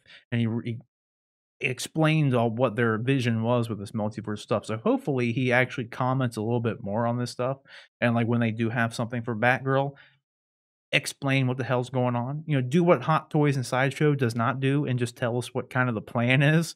Just a little bit Yeah. of it. Like, yeah, we're gonna have this tie into this and then this tie into this, and then that's it. That's what we're doing with these. Like more news to come. That'd be great. Because Yeah. like they do like I totally support the multiverse stuff, but if they don't tell anybody, it could start to get confusing. Like 100%. Yeah. Like, as if they have J.K. Simmons come back in this Batgirl thing, and they go the route of not once referencing the Justice League stuff, it's gonna confuse people. Like, I would Sure. be confused, and I know what the hell's going on, but if they have him in there, not once do they reference Ben Affleck's Batman or anything that happened to Jim Gordon or anything like that, it's like, well, why even bother bringing him back at that point? You know what I mean? It's like, it coulda just made it be anybody, so just not a choice. I hope it's good inevitably, so we'll just have to wait and see. The question is, so guys, what do you think about this? Are you happy that J.K. Simmons is coming back? Do you want them to continue on with the Snyderverse in any way? Or do you think they're not, and that they're just bringing him back, and this is a multiverse version of J.K. Simmons is Jim Gordon, and it's not the same one? You think they're gonna go that far with it? More of a Loki approach kind of thing? Whatever you think, let us know down in the comment section below. All right, guys, so our next topic here, it kind of keeps us in the DC multiversal kind of world here, because speaking of that Flash movie, been a lot of set photos leaking that have shown my favorite Batman anyway. The Batfleck Batman has reappeared on the streets of Glasgow, I think is where they're filming. Or I think it was Glasgow. I don't remember, but we've gotten our first look at the at the Batfleck here, and he's rocking a new suit. It's kind of a mix of the tactical suit, the big beefy boy, and then the regular one. So it's like the regular one with a little bit more armor on it in a lot of ways. Looks kind of jank on the actual set photos, but I do like this kind of like concept art piece that somebody like drew up. I don't believe this is official concept art. This is something that an artist made based on the set photos. I don't know how I feel about the suit yet overall, to be honest with you. I really need to see a full production piece. I'm actually surprised that they haven't gone out of their way because of how much stuff is actually leaked with this, that they haven't came out and just released an official concept art look or something, kinda like they did with Shazam. I don't know. I think it's weird. But, John, what do you think about this overall look? The look of the suit and the bat cycle looks pretty cool, in my opinion. You think this looks good? I think this rendition of it looks better than how it looks on set, but what are you thinking? Sure. I mean, anytime you get these leaked photos, it's always like take it with a grain of salt. Like, how much is it actually gonna look like it come actual movie time? Because these they only so much. They obviously with this they're gonna CGI in the cape at a later date, unless we're going with the capeless Batman, which I kind of doubt. Yeah, Um, there's no way. so you're gonna get CG enhancements to the suit and um to the actor, the cape. Sorry, I got distracted by that video there. Is that where the cameraman got hurt? Yeah, We had talked I'm not off sure if camera this is, about. that clip or not, but yeah, there was, someone got stuck under the bat cycle, and they had to take him to the hospital. I Yeah. don't see a person underneath that one, so I don't know. Very Okay. odd, though, because everyone is gathering around, like, Oh very yeah. strange. Concerned. Yeah. The other the thing that struck me about this, and I know a lot of people are like, oh, we get a look at the bat. I'm gonna call it the bat bike for now, and we get a look at the new Batman soon. Like all that's interesting to me, but again, without it being final production, like I don't.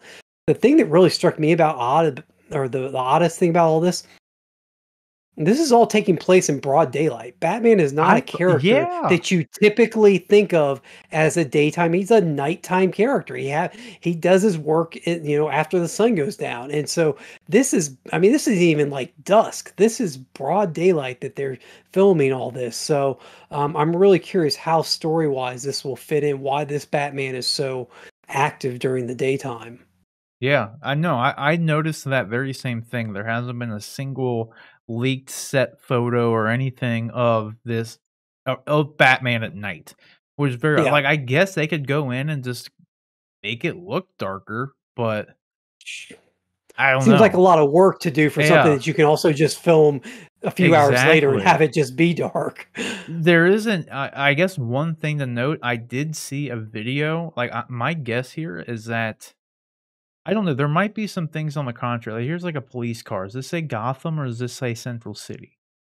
It says Gotham. This is Gotham. Okay, because the one thing that I saw, there was a video of the Bat Cycle going down the street, but all of the people on the side of the street were walking in slow-mo.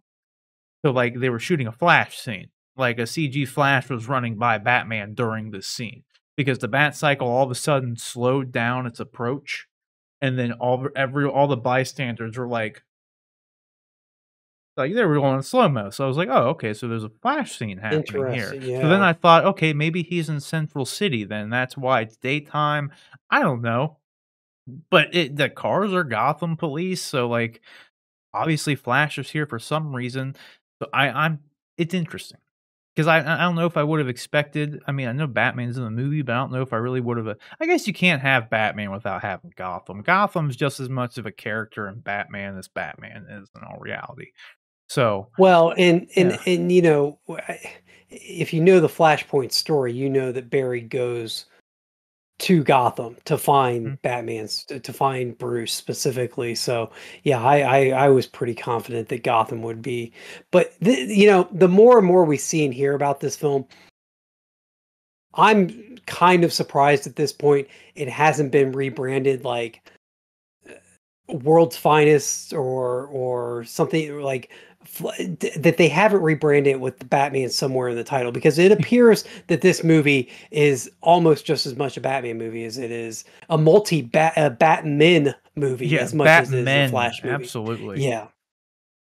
No, I'm right there with you. I mean, hell, I'm surprised it's not being called a Justice League movie. I mean, to be fair, I will give them this. Flashpoint is called Flashpoint. And Sure. everybody's in Flashpoint, like, Mhm. literally everybody, so I'll give them that much, but the movie's not even called Flashpoint. We still don't even have a actual title of the damn movie. It was originally gonna be Flash called Flashpoint, but and Flashpoint is it's a classic comic book title at this point, but it's really only been around for about a decade as far as the comics go, yeah. and it's not like it's this. I think it's a classic. I mean, it's kind of a classic just because of what it did. Maybe a notorious, maybe classic isn't the right word. It's notorious, but that's funny. Um, and that's not actually Ben Affleck isn't actually on set, correct? This is all He has stuntmen not on been this. he has not been seen on set. Funnily enough, though, people were making, like, a story out of this. I think it's more of a nice anecdotal note more so than a fucking story. But that's the same stunt guy that played Robert Pattinson's Batman. So, like, Oh, really? this dude's got, like, a really cool gig right now. He's He's the Batman Batman stunt guy. twice. Yeah, like, Nice. that's a cool gig. Because there's this guy, who comes on Corridor Crew, quite often, for the Stuntmen React. His name's Guy, if I'm remembering correctly, but he plays, like, Black Panther and all the Black Panther movies. He's the Black Panther stunt double. He does other stuff too, but, like, that'd be a cool gig too. It's just like, that's me right there. Yeah. Like, I'm Yep. fucking Black Panther. I don't care what Chadwick says, I'm Black Panther in that scene. Like, that would be a really cool thing. It'd be like, I'm Batman. Like, when you see that bike, that's me. Yeah. That's not Ben Affleck. Like, that'd be cool. And the weird thing is though, too, like, I know we're, like, obviously gonna get some news and probably, like, a quick cobbled together trailer come, Fandom, but I'm really curious as to what the hell they're doing with this movie because it's obviously not the traditional Flashpoint. You know what I mean? Yeah. We got the Michael Keaton Batman coming back for this thing. It did look Yeah. like in the stuff in the previous, like, leak video we did of this stuff, it did look like they were going just to the concept art, no confirmation by any means, but it did look like they were going the same route with a, like, withered captive Superman. It did look like they Mhm. had that whole thing going in there. Another fun note on that video, there was a concept art of literally all those babies falling from the sky and the Flash was trying to catch them. The working title for this movie is Baby Shower, so that concept art did make sense to me now. I still don't get how that fucking comes into play in the movie, because that's kind of a fucked up scene if that's actually in the movie. Like, what supervillain is out there literally chucking babies from the fucking sky? Like Yeah. like, you thought Thanos was dark, dude, like, Yeah. he had a purpose. Throwing babies off of buildings ain't a fucking purpose, dude, like, that's messed up, like, Yeah. so I don't know. As every day goes on here, we're getting this new stuff from here. Seeing Ben Affleck's Batman back, that makes me happy. But I just get more and more curious about what the hell's going on here. We got a Supergirl, This Michael Keaton Batman, Wonder Woman, like other just I don't know what the hell's going on. Like, I it's so weird. Like I am super hyped to see, and maybe this is intentional on these movies. Maybe the production, the marketing, or the what am I trying to say? The messaging coming out of the these movies is done purposefully. But this and Spider-Man No Way Home, these two movies have me more intrigued by what the F is yeah, going on in them than any other movies. Like I am super hyped. Black Adam is going to be amazing. I can't wait to see Black Adam. The JSA, like that movie, but I'm not like chomping at the bit just to find out what the heck how they're going to make all these disparate. Like it seems like a pretty straightforward, like, oh, JSA, sure, that works with Black Adam. Yeah, there's going to be some period piece stuff that happens. Like I'm curious to know how the story plays out, but I'm not like these things just have me like staying up late at night trying to, like, what's the meme of the guy and he's working from Always Sunny in Philadelphia where he's yeah. working The everything out. Charlie Day Yeah, meme. Yeah. like Charlie Day. Yeah, I mean it's these two movies have me up at night doing that. Like what are they doing with this stuff? And fortunately, we only have a few months till we get No Way Home. Unfortunately, we've got still another year before we get anywhere close to Flashpoint. Hopefully, we learn more at fandom though. Like, Hopefully. hopefully. Like, I'm willing to bet that we get, like, I've said this before, but Matt Reeves was able to throw together that awesome Batman trailer with 25% of the movie shot. They've shot quite a bit of this movie at this point. I never thought this movie would get fucking made after the roller coaster ride that it's gone through, but it's filming now. And they filmed quite a bit of it to the point where we know Michael Keaton has shot scenes. We know Ben Affleck is, I don't know if he's actually shot scenes, but his Batman is shooting scenes right now. There was just a video of Ezra Miller in a CGI suit, the mocap suit on the set. So we know like Flash himself is doing practical scenes now. We know Ezra has been shooting in general, but it was the first time we saw him in the actual like suit. So I'm sure there's Mhm. been other scenes like on the set and like on an actual closed set. So I'm sure they have stuff with Flash, obviously, but we know it's there. You know what I mean? We know it's Well, here. I'm expecting something cool at fandom for this thing. yeah, and like you mentioned, I personally, I'm kind of, my expectation is that we get new trailers for every DC film that's coming out next year, Mhm. at fandom, and here's why: because, like you said, they were able to cobble together an entire trailer for the Batman film with only a fraction of the movie having been shot. And not only were they able to get a trailer out, they were able to get a trailer out that was received overwhelmingly positive Yeah. across the board. Like everybody left fandom going, "Oh my god, did you see that trailer? That was amazing."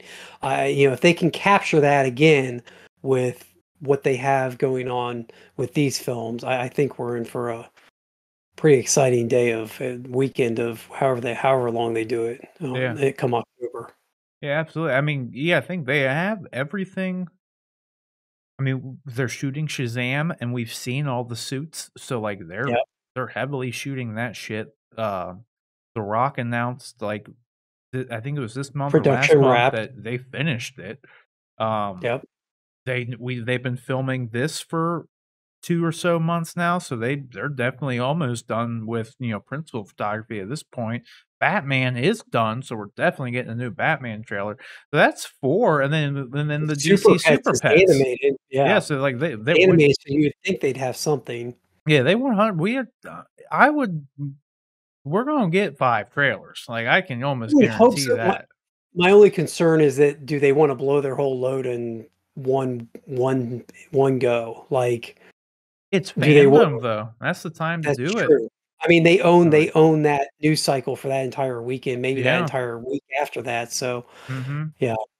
I could totally see I could maybe see it not being as big as that Batman trailer because I guess you gotta remember, they didn't have anything for the first fandom because it kinda just happened. So Yeah, they were luckily able to get that Batman trailer out, and they capped the night off with it. But that was really all they had. This one they've had it planned, and yeah. they have had all these films in production for quite some time now. So like I wouldn't doubt at all that like they have worked into all the productions of these 5 productions that we're having fandom, so we need something done for that. So all of like all the crews for all the stuff have been probably explicitly they made their shooting schedule around the fact that they wanted to get X, Y, and Z scenes shot so that it could be getting worked on for this like first trailer to be ready by Mhm. fandom would be my guess. They probably didn't have to worry about that too much with like Black Adam because they would have known it would have wrapped. So like they would definitely have enough footage for that. But I would be willing to bet knowing well, I don't know, we are talking about Warner Brothers and DC haven't been the best at planning, so I would have planned for this shit in advance, but Yeah. who knows with them? Like, I'm mainly working under the assumption that if they could get that Batman trailer out last year under those circumstances, they should definitely be able to get these trailers out, would be my Yeah. guess. I don't really expect full, like, 2.5 minute, like, real trailers, but 1 minute, like, kinda sizzle reel These are even trailer or something. Do a full reveal of Ben's suit for The Flash, a full reveal of Ezra's suit, maybe a full reveal of Keaton's suit, that kinda thing, like, because I mean, that stuff's kind of enough. Same with Black Adam, show, like, something tangible, something real, you know? the final shot of the Flash trailer has to be Michael Keaton saying, "I'm Batman," right? Like like It like could be. like Ezra's Flash turns around and sees him standing there and has this confused look on his face because he's only ever encountered Ben Affleck's Batman, and he just says, "Who are you?" And like just Keaton's response has to be, "I'm Batman." Like it has to be it, right? I just got freaking chills. Maybe. It could. Come on, Warner The Bros. That's the got to be it. do you think we're gonna see both Batmen talk to each other? Do you think they're gonna cross streams at all, or do you think it's gonna be explicitly like Barry yeah, jumping Barry through. goes, yeah. He's like, I Yeah, think you it's it'd kind be of a it'd be hard a cool thing. touch. It'd be a hard thing to resist. There's never been 2 Batmen on screen together. Like, you know what I mean? Yeah. Like, that would be like that'd be really cool, and especially if they're not going the whole Thomas Wayne Batman approach, which I mean, no, it's been confirmed he's playing, his '89 Batman, so Mhm. they're definitely not saying that he's Thomas Wayne. Because I thought that would be a kind of a cool thing too, is, like, bring him back, let him play Thomas Wayne, like, why not? Like, Sure. but they're not doing that. So I don't know, I think it'd be cool. Do you think too I saw someone, suggest this that, like, 'cause Flashpoint ends with Bruce, like, the real Bruce, so in this case would be Ben Affleck's Batman, getting the letter written to him from Thomas Wayne. Do you think they're Yeah. gonna kinda do the same thing, but with the older Bruce writing him a note? You know what I mean? Or you think It's like possible. 'cause if you're doing Flashpoint, Yeah. I feel like they're gonna like, they seem to have like I said, they have it seems like It they doesn't have a lot of the same beats, but it's very different. yeah, it Like, doesn't it do like, it won't have would the same be an effect. interesting scene. It just doesn't have that emotional impact It really of doesn't. your dead father speaking to you from the grave, like, I don't know. Yeah, it packs a wall up when you actually go through the whole thing. It's a good scene. Sure, sure. This is completely spur of the moment, like, I just looking at this Hot Toys has their Batman Beyond figure that's a much more armored up Batman figure. This cycle that they're showing here is a little futuristic. It's not, it's not a grounded in this reality at least cycle. The stuntman it doesn't have a cape attached to him. There's CGI effects that they could add later on to put a red bat. Do you think there's any chance in hell that this is a Batman Beyond shot? No, I don't. Okay. Only because the set photo, there was a clear shot of that exact logo, like, painted on that shot. Like, this is, like, Okay. that suit Okay. with the big Ben Affleck bat symbol. They could And always the and fix that it, is that but is the Affleck cowl there. That's and clearly the yeah, it is Affleck bat cowl. 100% the Okay, you're right. Justice League cowl. That would be Sorry, I cool, just for though. a second I was would like, like that. Well, wait a minute. Yeah, Maybe. I was right. They were in Yeah. Glasgow. I wasn't crazy. But no, speaking of which, though, when you consider this to be futuristic, check. Let me see if I can find this real quick because what this is actually very reminiscent to what um Zack Snyder actually had the Bat Cycle in one of his original drafts of Justice League, Mhm. and Zack Snyder Bat Cycle, and it did not have wheels and looked exactly like this thing.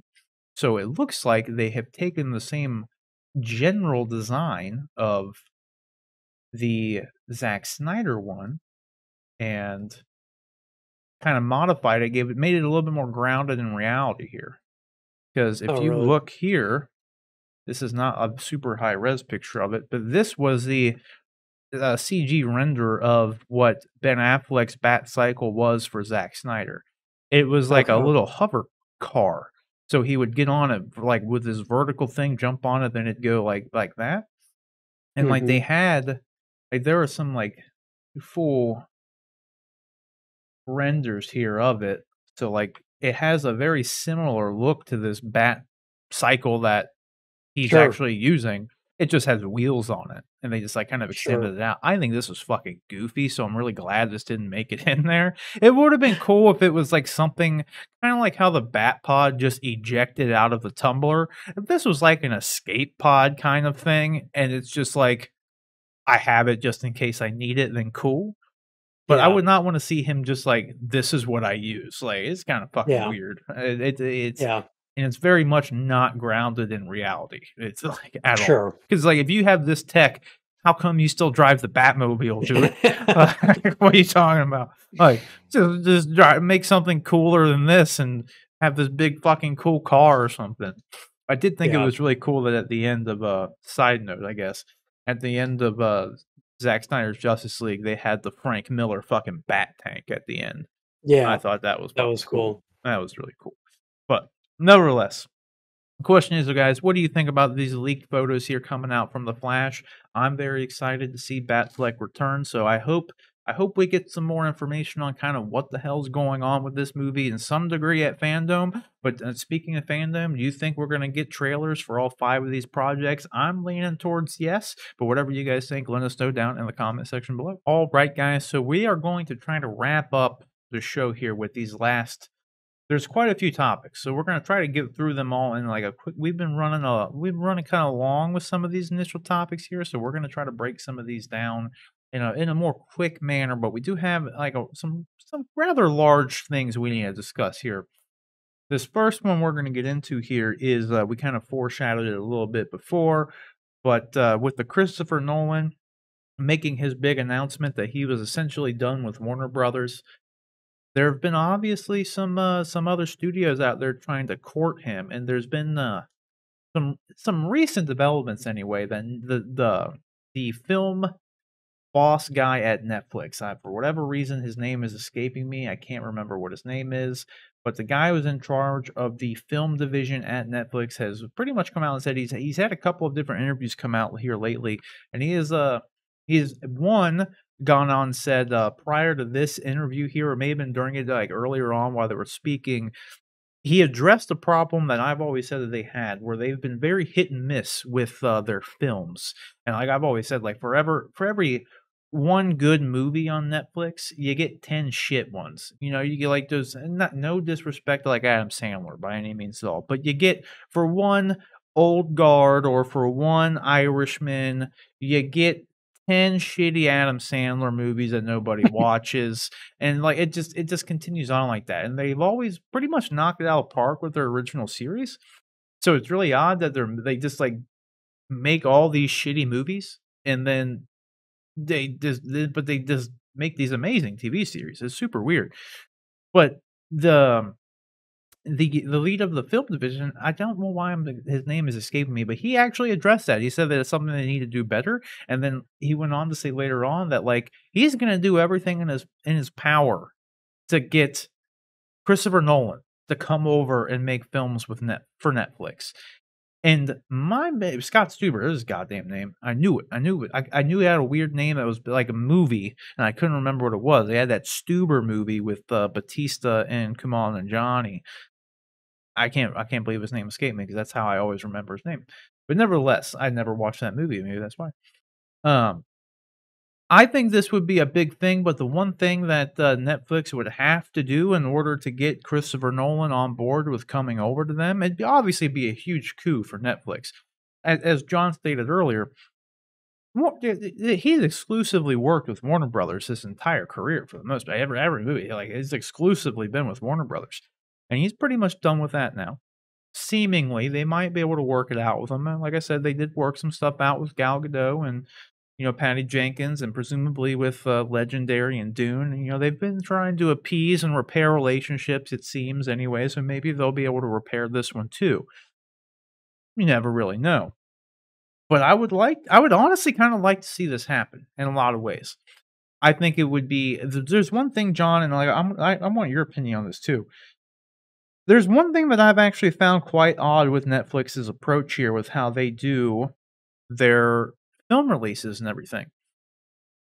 With their TV series, it's fine. Like if they want to do like drop it all at once, go for it. If that's what they want to be known for, is like we just have all our shit available and it's all here for everybody. Cool. Because it's not the good thing for them to do by any means, because like you don't get the whole momentum. Like everybody for 6 weeks, all anybody was talking about was Loki. You know what I mean? When you drop it Yeah. all at once, people get through that in a day, and so you get 1, maybe 2 weeks of buzz around your show, and then everybody Yeah. moves on. And then that's what happens with every single Netflix show. It's like everyone loves Stranger Things, but the whole season drops, everybody watches it within a week or 2, and then no one gives a shit about it anymore. No one's talking about it. Yeah. With Mandalorian and everything on HBO, like Game of Thrones, these week to week things when like that's what everybody's talking about. It's that water cooler thing. And the other kind of nice thing about doing the weekly releases is, for the most part, everybody following the show, everyone's caught up. Everyone's on the same part of the show. You drop something on Netflix and you release everything at once, I might not start watching at the same time as you. I don't have time to catch up. You're going to get 4 episodes in. I'm on episode 1. I can't talk to you about it because you're so far ahead of me. Like, you lose a lot of that stuff. So the whole water cooler aspect of it is completely lost. And just by virtue of their release schedule. But if that's what they want to do, because that's what they think, their consumers are used to, which they kind of are for their series, then that's fine. I honestly don't understand why, now that they've gotten as big as they are, and they have been trying to like make a lot more of these big plays for actual like movies, why they don't just follow the normal goddamn release schedule for the movies. Because like you just release the movie in theaters, after its theatrical run, it's on Netflix. Why is that complicated? It Yeah. makes no sense to me. Like, I don't know why they haven't been doing that ever since they became a huge, big conglomerate. Like, when they were first starting out, sure, just dump all your content on there because that's your thing. That's what you have. But, when like when they did The Irishman, they put it in theaters for a week and then just dump it on Netflix. Like, why not just let it do a regular theatrical run, then put it on Netflix? Like, who cares? Like, Yeah. everybody knows that it's gonna be on Netflix. Like, you can even put it in, like, your trailers for everything. Like, you could market it knowing such. And you don't have to do it with all your movies.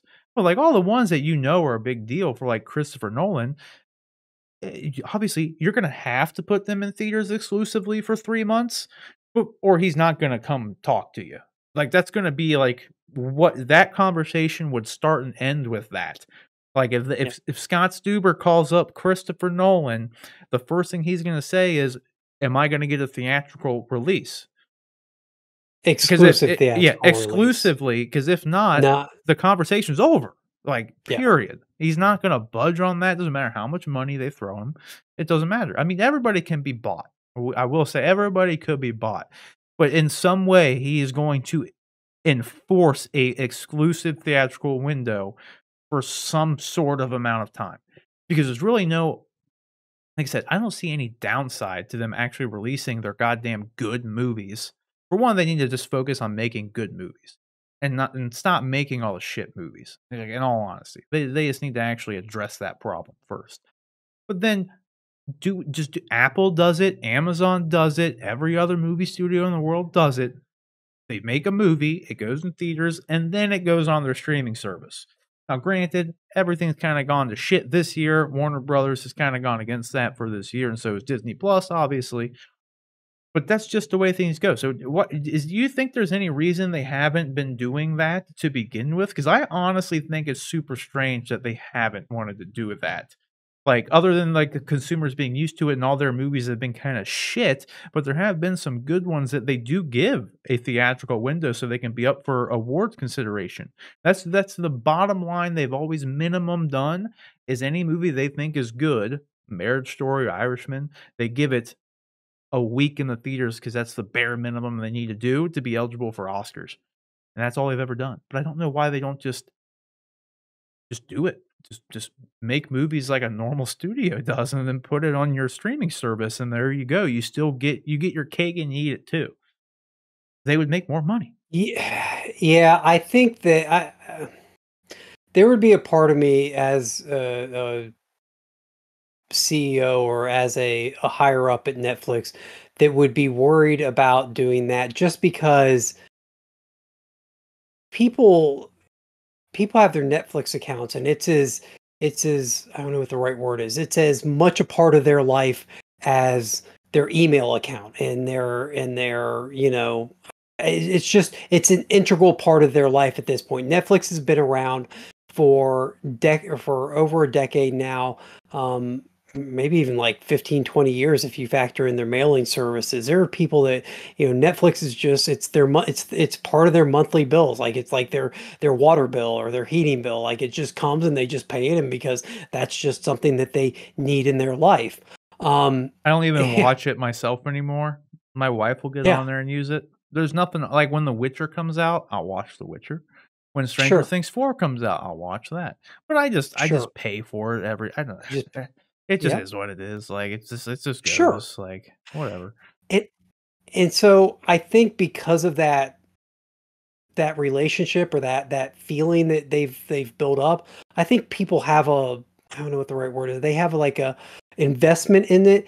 And I can see as a consumer, if I'm paying for Netflix and I've been supporting Netflix for all this time, if Netflix all of a sudden comes out and says, you know what, we've got this really awesome movie that we've made and it's great and like we can't wait for you to see it. But we're going to show it to the people in the theaters first. So you can go see it, but you're going to have to pay us even more money to go catch it in the theater, and then it will come to streaming. Like, I understand that's the typical release for typical production studios, but Netflix has already kind of established this method of release that I think might irk some people off. I think they do run a risk of alienating a section of their population who feels like they're Netflix diehards and they expect Netflix items to be available on Netflix when they get released. They don't want to hear about, oh, well, after 3 months. That being said, as you said, there's no way in the world they get the next Christopher Nolan film unless they give Christopher Nolan loves the theater. One of the reasons I probably love Christopher Nolan movies is because he makes movies for the theater experience. And as much as people have issues sometimes with story or plot holes in them and stuff, there's no denying the spectacle and just the excitement and the thrilling aspect of going and seeing a Christopher Nolan film on the big screen. And some of those, even simple stuff, just like the panoramic views and the director of photographies that he works with and is so close with it, that just get these amazing visual shots that look so good on a theater screen. Like, that guy loves the theater, and so he's not going to not want his movie to have a run in the theater. Now, maybe he's willing to work with Netflix and say, hey, I'm okay doing 6 weeks, 2 months. Maybe I'm okay having a shorter window than I'm used to, but I definitely want people to be able to experience my movie the way I film them and intend them to be seen. So yeah, we'll see what happens, but You know, and maybe Netflix does it with Christopher Nolan and tells everybody, look, this is a special thing. Like we have the chance to work with Christopher Nolan. We're going to do this with Christopher Nolan, and we're going to put it in theaters first because that's what this director wanted to work with us to do. Um, and see how it goes. If they don't get a lot of flack, a lot of blowback on it, then maybe they do that going forward with some of their other films. But I just I do personally understand the hesitancy because I personally feel like I would be a little upset with a company that I loved. I love them because I don't have to go to the theater. They bring their content to me. I pay them my money each month, and each month I'm able to access everything that they have. And to be able to not access something would be a little frustrating. I totally get that, but I also feel like the people who feel that way aren't the biggest, like, cinephiles, in my opinion. True. I think, like, those are the people who, like, honestly care more about, like, the series being dropped at once. Because like, we've talked about this before where, like, I honestly think Netflix should start doing a week-to-week release for their bigger shows. But I Yeah. honestly don't think they ever will because I think that would alienate their audience more so than putting a movie out in theaters like a normal movie studio would. Because in the end, you still get that movie brought to Netflix. It still comes to Netflix exclusively, so you get it in your subscription. Unlike Disney Plus, they're making you pay for it explicitly to get it on their service if you want to watch early. With this, you'd still just get it for free, and if you wanna see it, a month or 2 earlier, you go to the theater and see it. Like, Hmm. it's a little different, but I totally get your point because then you run into there's people who would, quote, unquote, care because then they're like, "Well, I gotta go see it if I wanna see it because then I'm gonna be get spoiled." But I feel like And there's those also people don't care about movies that much. well, there's the FOMO and the fear of being spoiled. There's the fear of missing out. There's also the fear of not being part of the social discussion. So if Mhm. you know, by telling them it's coming to Netflix in even a month is too long because by that point, if a movie is that good, if it's that like if the next Christopher Nolan is an Inception level movie, and everybody that goes in the theater is talking about it and posting about it on Facebook, you're going to feel like you were left out of that conversation if you're the person that wants to wait at home. And you may not be the biggest cinephile, but you may be worried about your friends, and then you feel forced, and just that the idea of just creating that negative connotation with the company that they don't want. Here's the thing, though, I could actually I'd be willing to bet that they wouldn't, have to announce anything at all to their consumers, to anybody. All they would need to do is just how a regular movie works, and the first you learn about it is a trailer comes out, and it says in the trailer, like, who the production studio is with their logo. You just do that. You just release the trailer to this movie you've been working on, and then at the end of it, it says it has the Netflix logo instead of the Warner Brothers logo, and it says "in theaters X day," and then that's it. Yeah. You don't have to make a thing of it. It's just like, okay, Netflix made a movie and it's gonna be in theaters on this day. That's all Yeah. that's it. And then if they get asked, it's like, yeah, it's going in theaters first. Like, that's it. Like, and then when if they if Yeah. because that's the thing is like I feel like if you get asked that, it's just like it's a movie, so we're putting it in theaters. And it's gonna be like, oh, okay, well, why isn't it going right on Netflix? Because it's a movie, so we're putting it in theaters.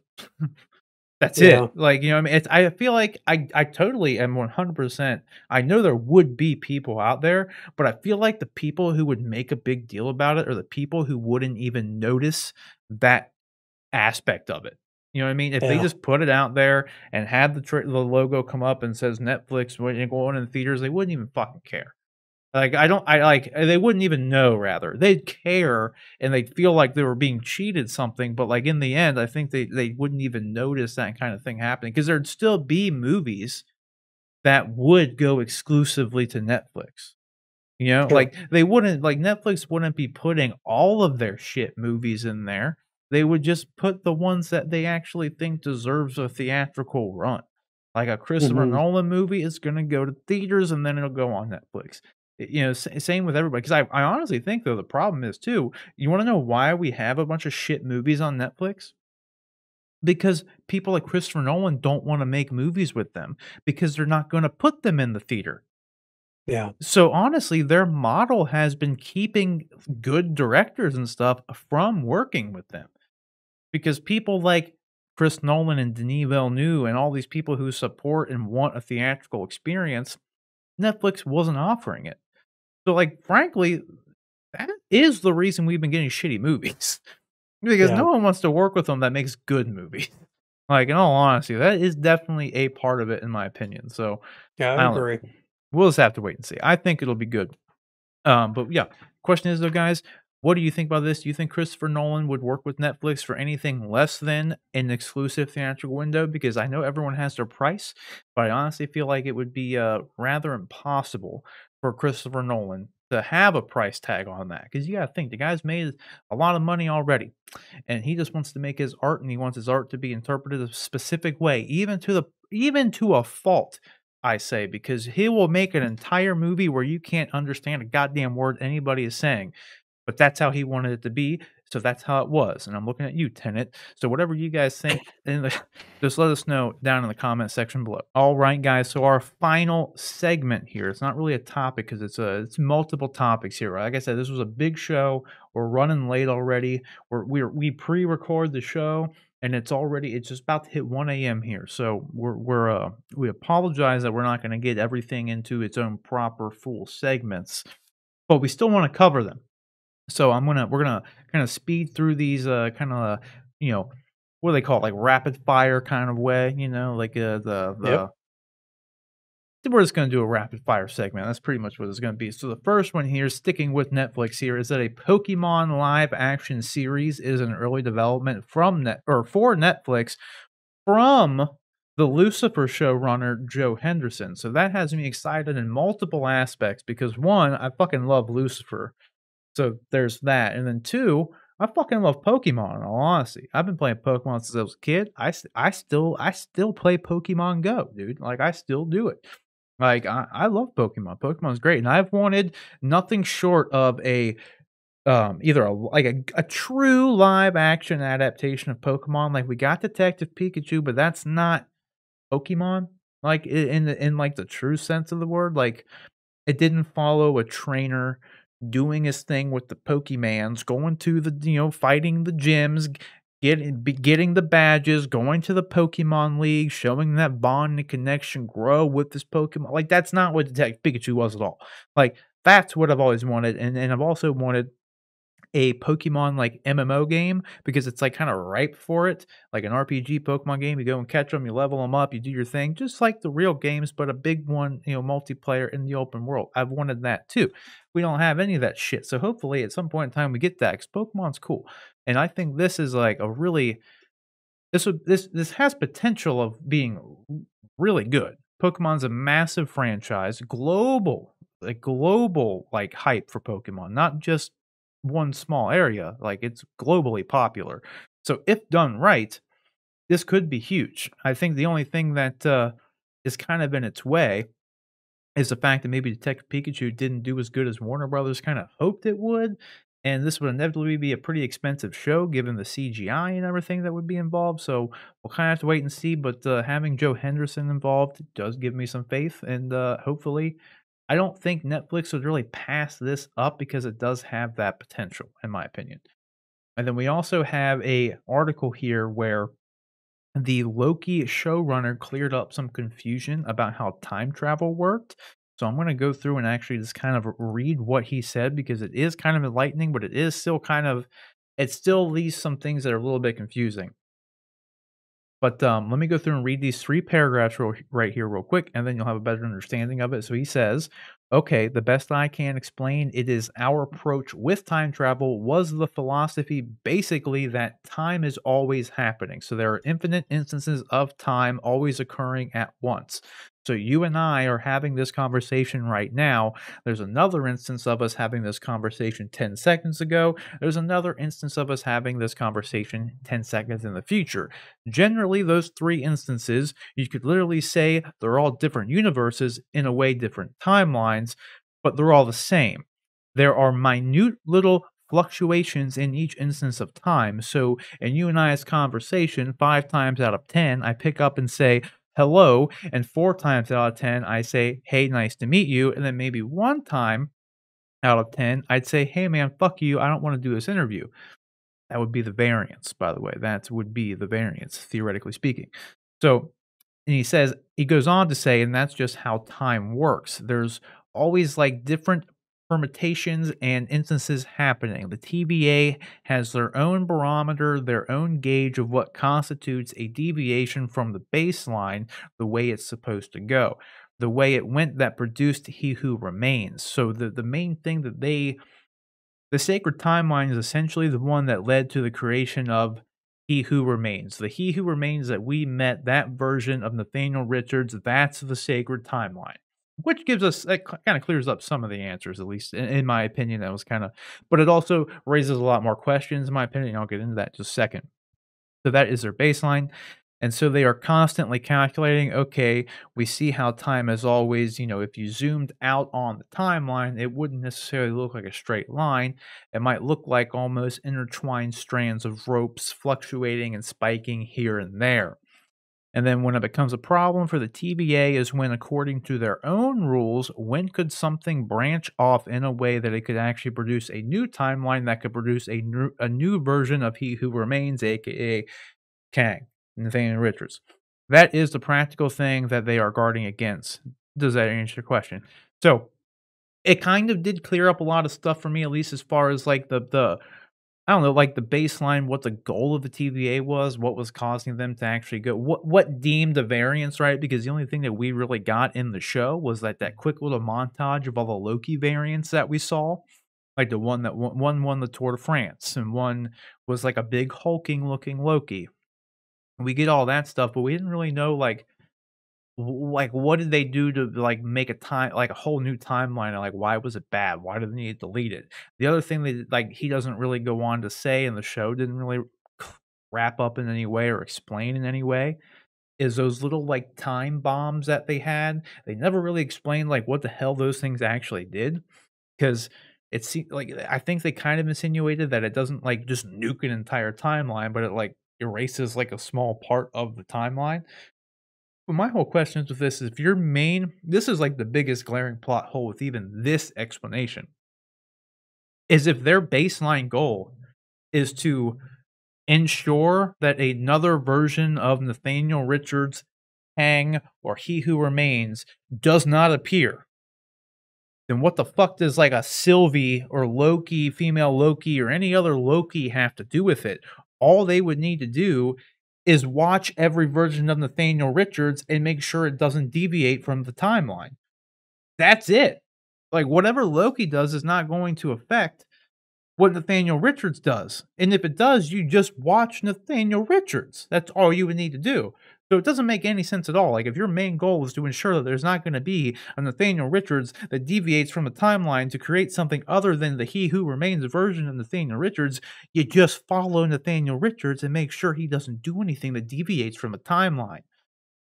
That's all you would have to do. There's no other way around it. That's the only thing that would affect anything. So this, while it cleared up some basic things about how the show worked, I feel like it didn't really answer anything. In all honesty, it didn't answer like why anything was happening the way it happened. We'll put it that way. And then another one here is for the Ahsoka Tano series. It seems like Rosario Dawson has seemingly confirmed that Ezra Bridger and Thrawn are going to be in the Ahsoka show, and they're going to be played by Mina Musad, who played Aladdin, and then Mads Mikkelsen's brother, Lars Mikkelsen, who did the voice of Thrawn in Rebels. So that's kind of cool. I could totally see that being a thing. Now, we say seemingly confirmed because this has not actually been confirmed by Lucasfilm or anybody. It hasn't even technically been confirmed by Rosario Dawson either. She just retweeted something that maybe it was on Instagram or something, but she just reposted something that someone else posted, which seemingly confirmed that it's like someone else said that they're being casted or like we're excited about it, and then she reposted it, so people are assuming that she was confirming it. So it's still not really a confirmation, but It's kinda been rumored for a while now. We did a story about this, like, god, months ago that Mina Masad was going to play, Ezra Bridger. And he's even kind of insinuated it a couple times in interviews, and it would make sense. There is precedence for them to bring an animated voice character into live action because they did that with Katie Sackhoff and Bo-Katan. She voiced Bo-Katan in Clone Wars and in Rebels, and then oof, she shows up here. You know what I mean? And then she Katie Sackhoff's playing her in live action. So it does make sense that well, maybe they'll do the same for Lars Mikkelsen. He voiced Thrawn, so maybe he'll come in and play Thrawn. There's precedence for that, so perhaps I could totally see that happening. Either way, I think it's cool nevertheless. If that is true, I'm for it. If it's not true, then the only thing I would be disappointed in is that Ezra and Thrawn maybe aren't in it, but I really don't buy that at this point. So, it's just judging by if you watched Rebels, it honestly makes a lot of sense for Ezra to be in her show in general, just where it all leaves off, and kind of the same for Thrawn. So we'll just have to wait and see. And then this one was just more or less for me, man. But I thought it was cool that there are some fans that are remaking. I think just all the cutscenes, or at least making like a movie out of it. I'm not really 100% clear about what it is like in whole that they're doing with this, like if they're remaking this entire goddamn thing or what. But people have gone in and like remade a lot of at least of some of the assets from the KOTOR games in Unreal Engine. And it's just kinda cool, like, they redid, like, the opening shot of the game in Unreal Engine, and it looks fucking cool. They have all these, like, ships with, like, these super high-res models. So I don't know if they're gonna make, like, the entire movie or, like, the entire like, all the cutscenes into, like, this movie, if they're gonna remake the game altogether, because there was a project way back when of them actually remaking the game, and, I think Lucasfilm kinda shut them down. But in this, they actually, Lucasfilm has kinda signed off on them actually doing this, so I think that's really cool. And, I would just like to see even if it wasn't, like, the full game being remade in Unreal Engine, honestly, just them doing, like, a cutscene movie with all this, like, I don't know, these high-res textures would be pretty fucking cool. I think it'd be cool anyway, so we'll just have to wait and see, keep your eyes peeled for that. Because I mean, you got you see Revan in high res, dude. I mean, that's more than enough to get, like, that I mean, I got I just like Revan, so that's just it just is what it is there. So that's cool. Keeping with Lucasfilm doing something, with, like, a third party, they have hired someone from YouTube or a YouTuber, if you will, who, has done a lot of deep fakes, and they've actually hired them to come in and, like, work at Lucasfilm, and the only this is kind of a non-story to me in a lot of ways, but the thing that is kind of interesting with the whole aspect of it is, if there's only really one real reason that I would think Lucasfilm would need their deep fake to be better, and that's, because they're gonna do more of it. And the only thing they've used any sort of deep fake kind of technology for is Luke Skywalker. So, based on the fact that they released that poster, that official poster last week of Luke and Grogu's building his lightsaber, I theorized maybe they're releasing that because it's stuff that we're actually not gonna see on screen, so maybe we'll get some of these offshoot things, like in, like, the side, like in books or in this offshoot things that are gonna explain the rest of, Luke and Grogu's story, do it that way, like make a book or something like they normally do to kinda branch some things here and there, and maybe we won't ever see, Luke and Grogu back in, like, a live action Mandalorian environment again. But, if they're hiring someone to come in and do, like, deep fakes and stuff that were doing it better than they were doing before, kinda stands to reason that maybe, we're gonna see some more Luke Skywalker in The Mandalorian or in something else again, so that would be kinda cool. So we'll just have to wait and see on that. Another one here that we really have no idea about what the hell's going on here is there are apparently 9 unannounced Marvel Studios shows in the works for Disney Plus. I don't have a clue what the hell this could be, in all honesty. I just found it kinda shocking given everything that's already in production right now that they still have 9 more things that have been unannounced. Maybe we'll learn more about D23, about when this stuff's gonna come out. Maybe they'll just do another big old shareholder press conference again. Like, honestly, I really don't know. I just thought this was kind of interesting. And then the last thing we have here is during the Comic Con at Home event. This kind of flew under the radar for a lot of people, including myself. Um, but Invincible came out on Netflix, or not Netflix, but on Amazon rather, and it kind of blew up. It was like everyone really liked it. It was a really good show. And apparently, a couple years ago, prior to the show coming out or anything, apparently a live action Invincible movie has already been in the works. They've been working on it.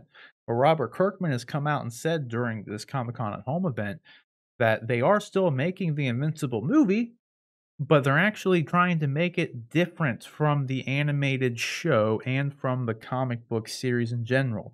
So this one is kind of interesting, and John, I actually want to kick it to you on this one here, and then I want to get your thoughts on anything else you want to talk about here. But because I know you read the Invincible book, right? Like you have like the omnibus for it, if I'm not mistaken. I think your mic's muted. Uh, Oh yeah, I yeah, think definitely. Yeah. yeah, I'm pretty sure you showed me the omnibus of it when we were talking about the show. But my thing here with Invincible is like, it's interesting that he's saying that they're trying to go a different way from like they're not trying to just make a shot for shot remake of the series. Is essentially what he was Sure. getting at. And he was saying they're going out of their way to make it different. So my question is to you, because what I thought with that is like, well, where do you think they're going to go with that? Because with how rich the world is, like, there's actually a lot of stuff they could do instead of just doing the Invincible story, but I don't know how people would feel about an Invincible project not following the character of Invincible. Because my mind immediately went to, okay, maybe they do something with the Viltrumites and focus Hmm. on them, make like a prequel thing, maybe like an Omni-Man origin kind of thing, or, um, what did they call, like, the Justice League group? I can't remember, but, like, maybe follow them. Guardians of the Globe. Yeah, Guardians of the Globe, maybe focus on them, make a movie about the Guardians of the Globe prior to the Hmm. Invincible story. Like, there's a lot of stuff they could do. Like, they could follow the teen group, you know what I mean? That could be its own thing. They wouldn't necessarily have to do the Invincible story. But then I thought, like, I don't know how many people would really care if it's not following Invincible. That would be my Hmm. only Sure. hesitation. And then with them honestly having somebody like, Glenn from The Walking Dead, the guy who voiced him, he could honestly play him, Yeah. like, because he's a really good actor. So, I mean, it'd be another kind of thing where it's like, well, if you're gonna make a live action thing, why don't you just get him to come in and actually do it? Like, that'd be pretty Yeah. good. Like, so, like, I don't know. Where what do you think they could do with that? Where do you think Robert Kirkman is going with that? Do you think it's something they would actually do by, like, doing an offshoot thing to, like, do that? Or, like, what are your thoughts here? Then you can talk about anything else that I just rambled through for the last 15 minutes. Um, as far as the Invincible show goes, I would like to see a live action version of it, just because I just think it's a good story. I think it's a good story. I think some of the big beats of the show still need to be there, even if people have seen them on the animated cartoon. It's funny. This is almost going backwards. Sometimes you see animated adaptations of bigger movies, right? I'm trying to think. Well, maybe not. Um, it would be. I would like to see it. Kirkman has a history of doing this, though. If you look at The Walking Dead, even though there wasn't for all intents and purposes, the animated Invincible show has been a pretty faithful adaptation of the comic. The Walking Dead TV show has been an adaptation of the comic, but is differentiated. There's deviated from the path of the comic greatly at times. I mean, the character of Rick Grimes. Spoiler alert for those that haven't read the books. He dies at the end of the series. And so obviously in the TV show, the actor left the series, and so they kind of wrote the actor away, and supposedly they're doing more with like Walking Dead movies and stuff. But the two stories diverged quite a bit. And so I think when he talks about making massive efforts to be different from the animated show, it's probably what he's referencing. They're probably going to do something more along the lines of what they've done with Walking Dead, where you still get a lot of the major beats of the story, but the way you get to them and then their impact on the show play out somewhat differently. And I think that's a good approach because otherwise you run the risk of people getting bored. You have your core audience that's going to come and watch a show no matter what. And if they've already seen it in the comics and then they've also already seen it in an animated show, I think you're really pushing your luck that they're going to still be invested into the story as much just because it's a live action interpretation. So you try and change things up enough for them to give them something new to latch onto, but then you also, keep those things that are inherent about the show that make people love it so much to rope in the new people that may just want to watch the live action version. So that's why I think they're probably proud they're approaching it. Yeah, I could see that. Like I could, like I said, I think the world is rich enough for them to kind of do something totally different. Like they could tell a whole Mhm. like if they follow the Guardians of the Globe, that's not really what the show was about. But you could have the backdrop of the Invincible story going on.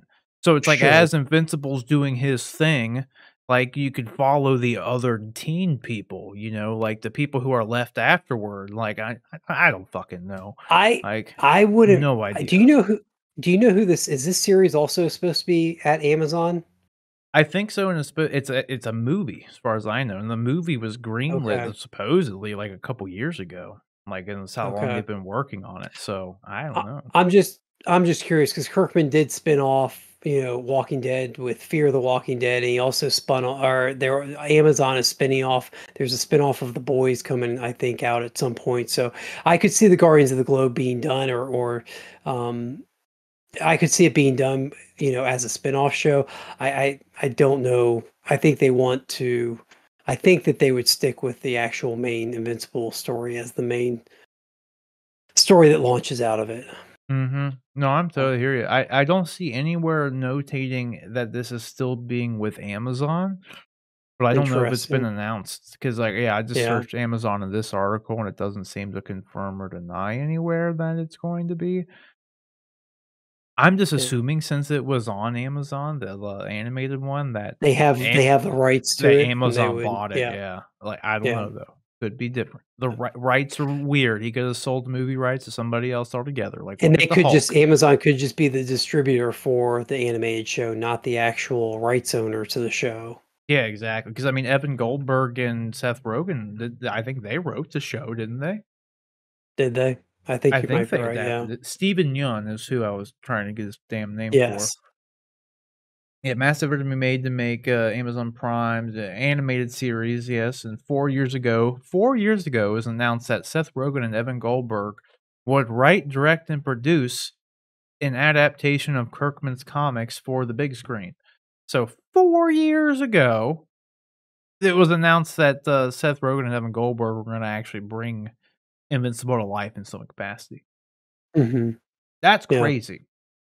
And That's then crazy. and then a year after that, they announced that Amazon was developing Invincible. So it seems like Seth Rogen and Evan Goldberg own the rights to make the live action adaptation. So they're probably still writing the movie and they'll need to shop it around. My guess is they would land with Amazon because they already have a working relationship with Amazon because they're also producing The Boys. Like Yeah. they're involved in the production of The Boys, and they have the Invincible TV series, so it just makes sense that it would go to Amazon. So Yeah. who knows though? What are your thoughts on anything else that we went over here? Is anything else sticking out to you anywhere? The Pokemon one was kind of surprising to me. I think having Joe Henderson involved is interesting to say the least. I think that would be a really. I think that show could be really unique and fun. He's done such a spectacular job with Lucifer that I'd watch it in a heartbeat. Just by his name, whatever he does next, I'll end up watching. But um, Well, yeah, I and actually with like do what? what? Oh, I was gonna say No, with go Joe ahead. Henderson in particular and Lucifer, like Lucifer got canceled on Fox. Yeah, And then it went to Netflix just like they got the series and just were playing the series, and the series blew up on Netflix. So yeah. they did a season 4 to actually close off the series. but it did so goddamn good that they brought it back for a season 5. And season 5 was supposed to be the final season, but it did so Yep. goddamn good that they're doing a season Now we're 6 doing a now. 6. So Yep. they obviously have a good working relationship at Netflix with Joe Henderson, and they obviously Yeah. like everything that he's doing. So, like, I don't know, that's just a cool thing, like, in my opinion, Yeah. like, that alone. Definitely. So, what were you saying, though? I actually liked the Ryan Reynolds, movie adaptation. That my recollection of that movie is it came out mere weeks before the pandemic kind of hit. So I'm not even sure that it got its full theatrical run. I know you had talked about it didn't quite perform the way they had hoped it would. I thought it was a fun movie. I know it didn't really stick with the Pokemon storyline as closely as maybe people would like, but I was surprised. I was kind of surprised to see this because I thought that movie may have lent itself to further, sequels later on down the road. But if they're going to do this, it seems like maybe they're breaking away from that and going this route. So, which is fine because, like I said, you get a talent like Joe Henderson involved. It's you know have a hard time passing that up. So Yeah, that's interesting. with the Detective Pikachu thing, it made just I think it made just around 450,000,000, which isn't Mhm. terrible by any means, but with Pokemon, they obviously expected a hell of a lot more because it's Pokemon's massive, like, Yeah, but I get that. I just don't like you're also you're talking about an adaptation of a video game slash card playing, a and tabletop anime. card game and anime, true. But you look at other while it is massive in terms of the amount of people that are interested in, you look at other franchises that equally as massive. Maybe Transformers is the best comparison because Transformers was so big at one point in time, and it made more than Pokemon. But even the Transformers movies were never, I don't know, they always felt smaller than the fandom around them felt. Like they weren't, I don't know. Maybe I I'm think wrong. the Maybe I'm opposite with the misremembering that. Transformers. I think Transformers got more people that weren't Transformers fans to watch them because the Really? Transformers fans hate those movies. Oh yeah, You know what I mean? So they made a lot of money. Like, they because did. people it appealed to people who didn't like Transformers. With the problem with Detective Pikachu wasn't the fact that it was a bad movie or anything, and not that it didn't resonate with Pokemon fans. I just think it was the Detective Pikachu route. Like, it wasn't because Detective Pikachu is a thing. Like, it wasn't an original concept for this movie. Yeah. It's an actual video game and its own thing. I don't think it ever aired here in the States, but it's its own thing. Like, Detective Pikachu is a real Pokemon offshoot. It exists, Yeah. and, like, they chose to adapt that. I think that was the problem. I think it would have had more global appeal if it did the traditional approach, because that's what got everybody in the States involved in Pokemon. As we're talking about this too, I'm remembering it did. I think it did get a full theatrical run. The movie I'm thinking about is Sonic. Sonic the Hedgehog movie Which came that out did just pretty before the good too. pandemic. Yeah. Yeah, that came out just before the pandemic. That was the one that hit right before, and I think got a maybe a little abbreviated box Mhm. office run. But Pikachu, I think you're right. I think it did get a full run, and so yeah, it didn't quite perform the way they would have expected. But Yeah, and they're still, making a it's Sonic an too, interesting. Yeah. and Sonic wasn't all Um, that bad. No, no, I didn't think it was bad at all. The other one that you mentioned, of course, that's right in my wheelhouse is the MCU, and I think you said 9 shows in development or at some various forms of Yeah. stages of development. And this is kind of, I mean, it makes me giddy. Like, yeah, that's great to hear. You know, I'd be shocked if there weren't 24 shows actually in development, in development in Kevin Feige's office. They may not actively be, scouting sets and actors and doing test screenings and writing scripts or writing treatments for all of them, but I have a feeling that Kevin Feige has a wide breadth of ideas and possible shows and movies in the works. So, 9 unannounced. We've already kind of established that WandaVision isn't going to have a season 2. It's doubtful that they'd have another season of Falcon and Winter Soldier. So it sounds like they're doing this hybrid where they're going to have these. Some of them are going to be limited series where they're self-contained stories that get series treatment, but they end, and that's the end of that series at the end of the whenever the last episode airs. But then you're also going to get things like Loki, where they might be ongoing series. So there's going to be some hybrid about what exactly series are on Disney Plus, and obviously, I mean, the shows have performed. In my layman, obviously we don't know what the streaming numbers are because the streaming companies don't announce them, but just take a look at any social media when those shows are out, and it dominates the conversation for a lot of social media talk while they're out. So it's not shocking at all that they're doing 9 more. It'd be shocking if they said that we're still in a wait and see, we're still evaluating the success of our first 3. That would be more shocking, I think, than the fact that they've gone all in on more of them. So, Are you worried that as they do more and more and more, though, that the quality will start to drop? Because before, Kevin Feige could be a lot more hands-on with these projects, and anymore, they're doing so much more things, he's not going to be as hands-on and stuff. Do you think the quality will ever drop? no, not No? as long as he's there. I think that I think he's good enough at juggling. I mean, look at it this way: the quality of the MCU films, I don't think saw any significant drop over the course of a No. 22 episode saga.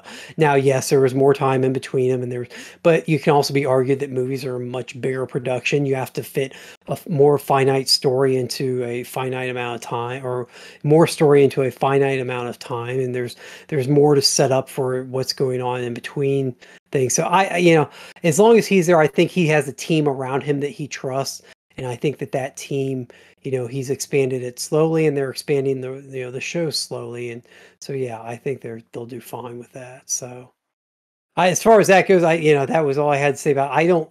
I'm sorry, I'm drawing a blank on some of the other stuff that you touched on, but um, I'll refresh the okay, Pokemon, the Rosario Dawson thing, hmm, the Knights of the Republic being remade, the Lucasfilm that hires the looks Deepfake awesome. guy, and then that's it. Yeah, Those were the ones. And the then the Loki thing, the Loki timeline thing being cleared up by the showrunner. Oh, yeah, and note too, for anyone out there who doesn't know, one, when we were talking about Robert Kirkman, he wrote The Walking Dead as well. He was the creator of Walking Dead. We were talking about The Walking Dead, so if you didn't know, that's who Robert Kirkman did that and Invincible. But then also with the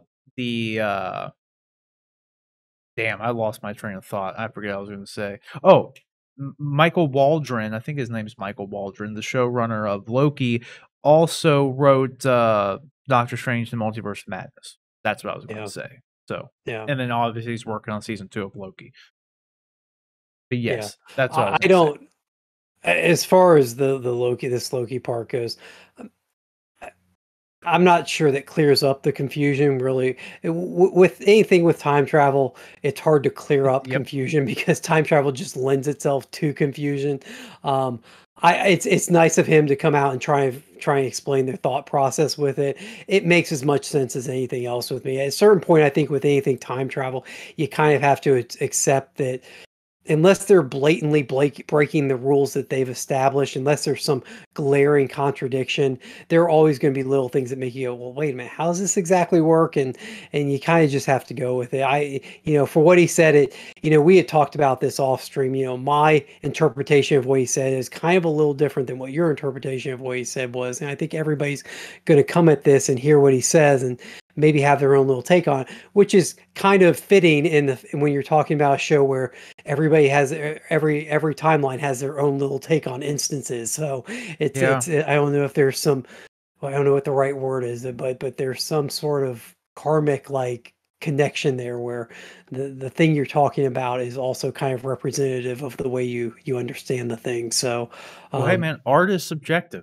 Everybody interprets there you it go. differently. So, There you like, go. my only hiccup with it at all was like the baseline explanation of how time works made total sense in his explanation. Where the holes come in is when he says what the TVA was doing. 'Cause Mhm. he blatantly says the TVA's pretty much guiding star is, "Let's make sure there's not another He Who Remains." Then you should probably focus on Nathaniel Richards, and that's all you need to do.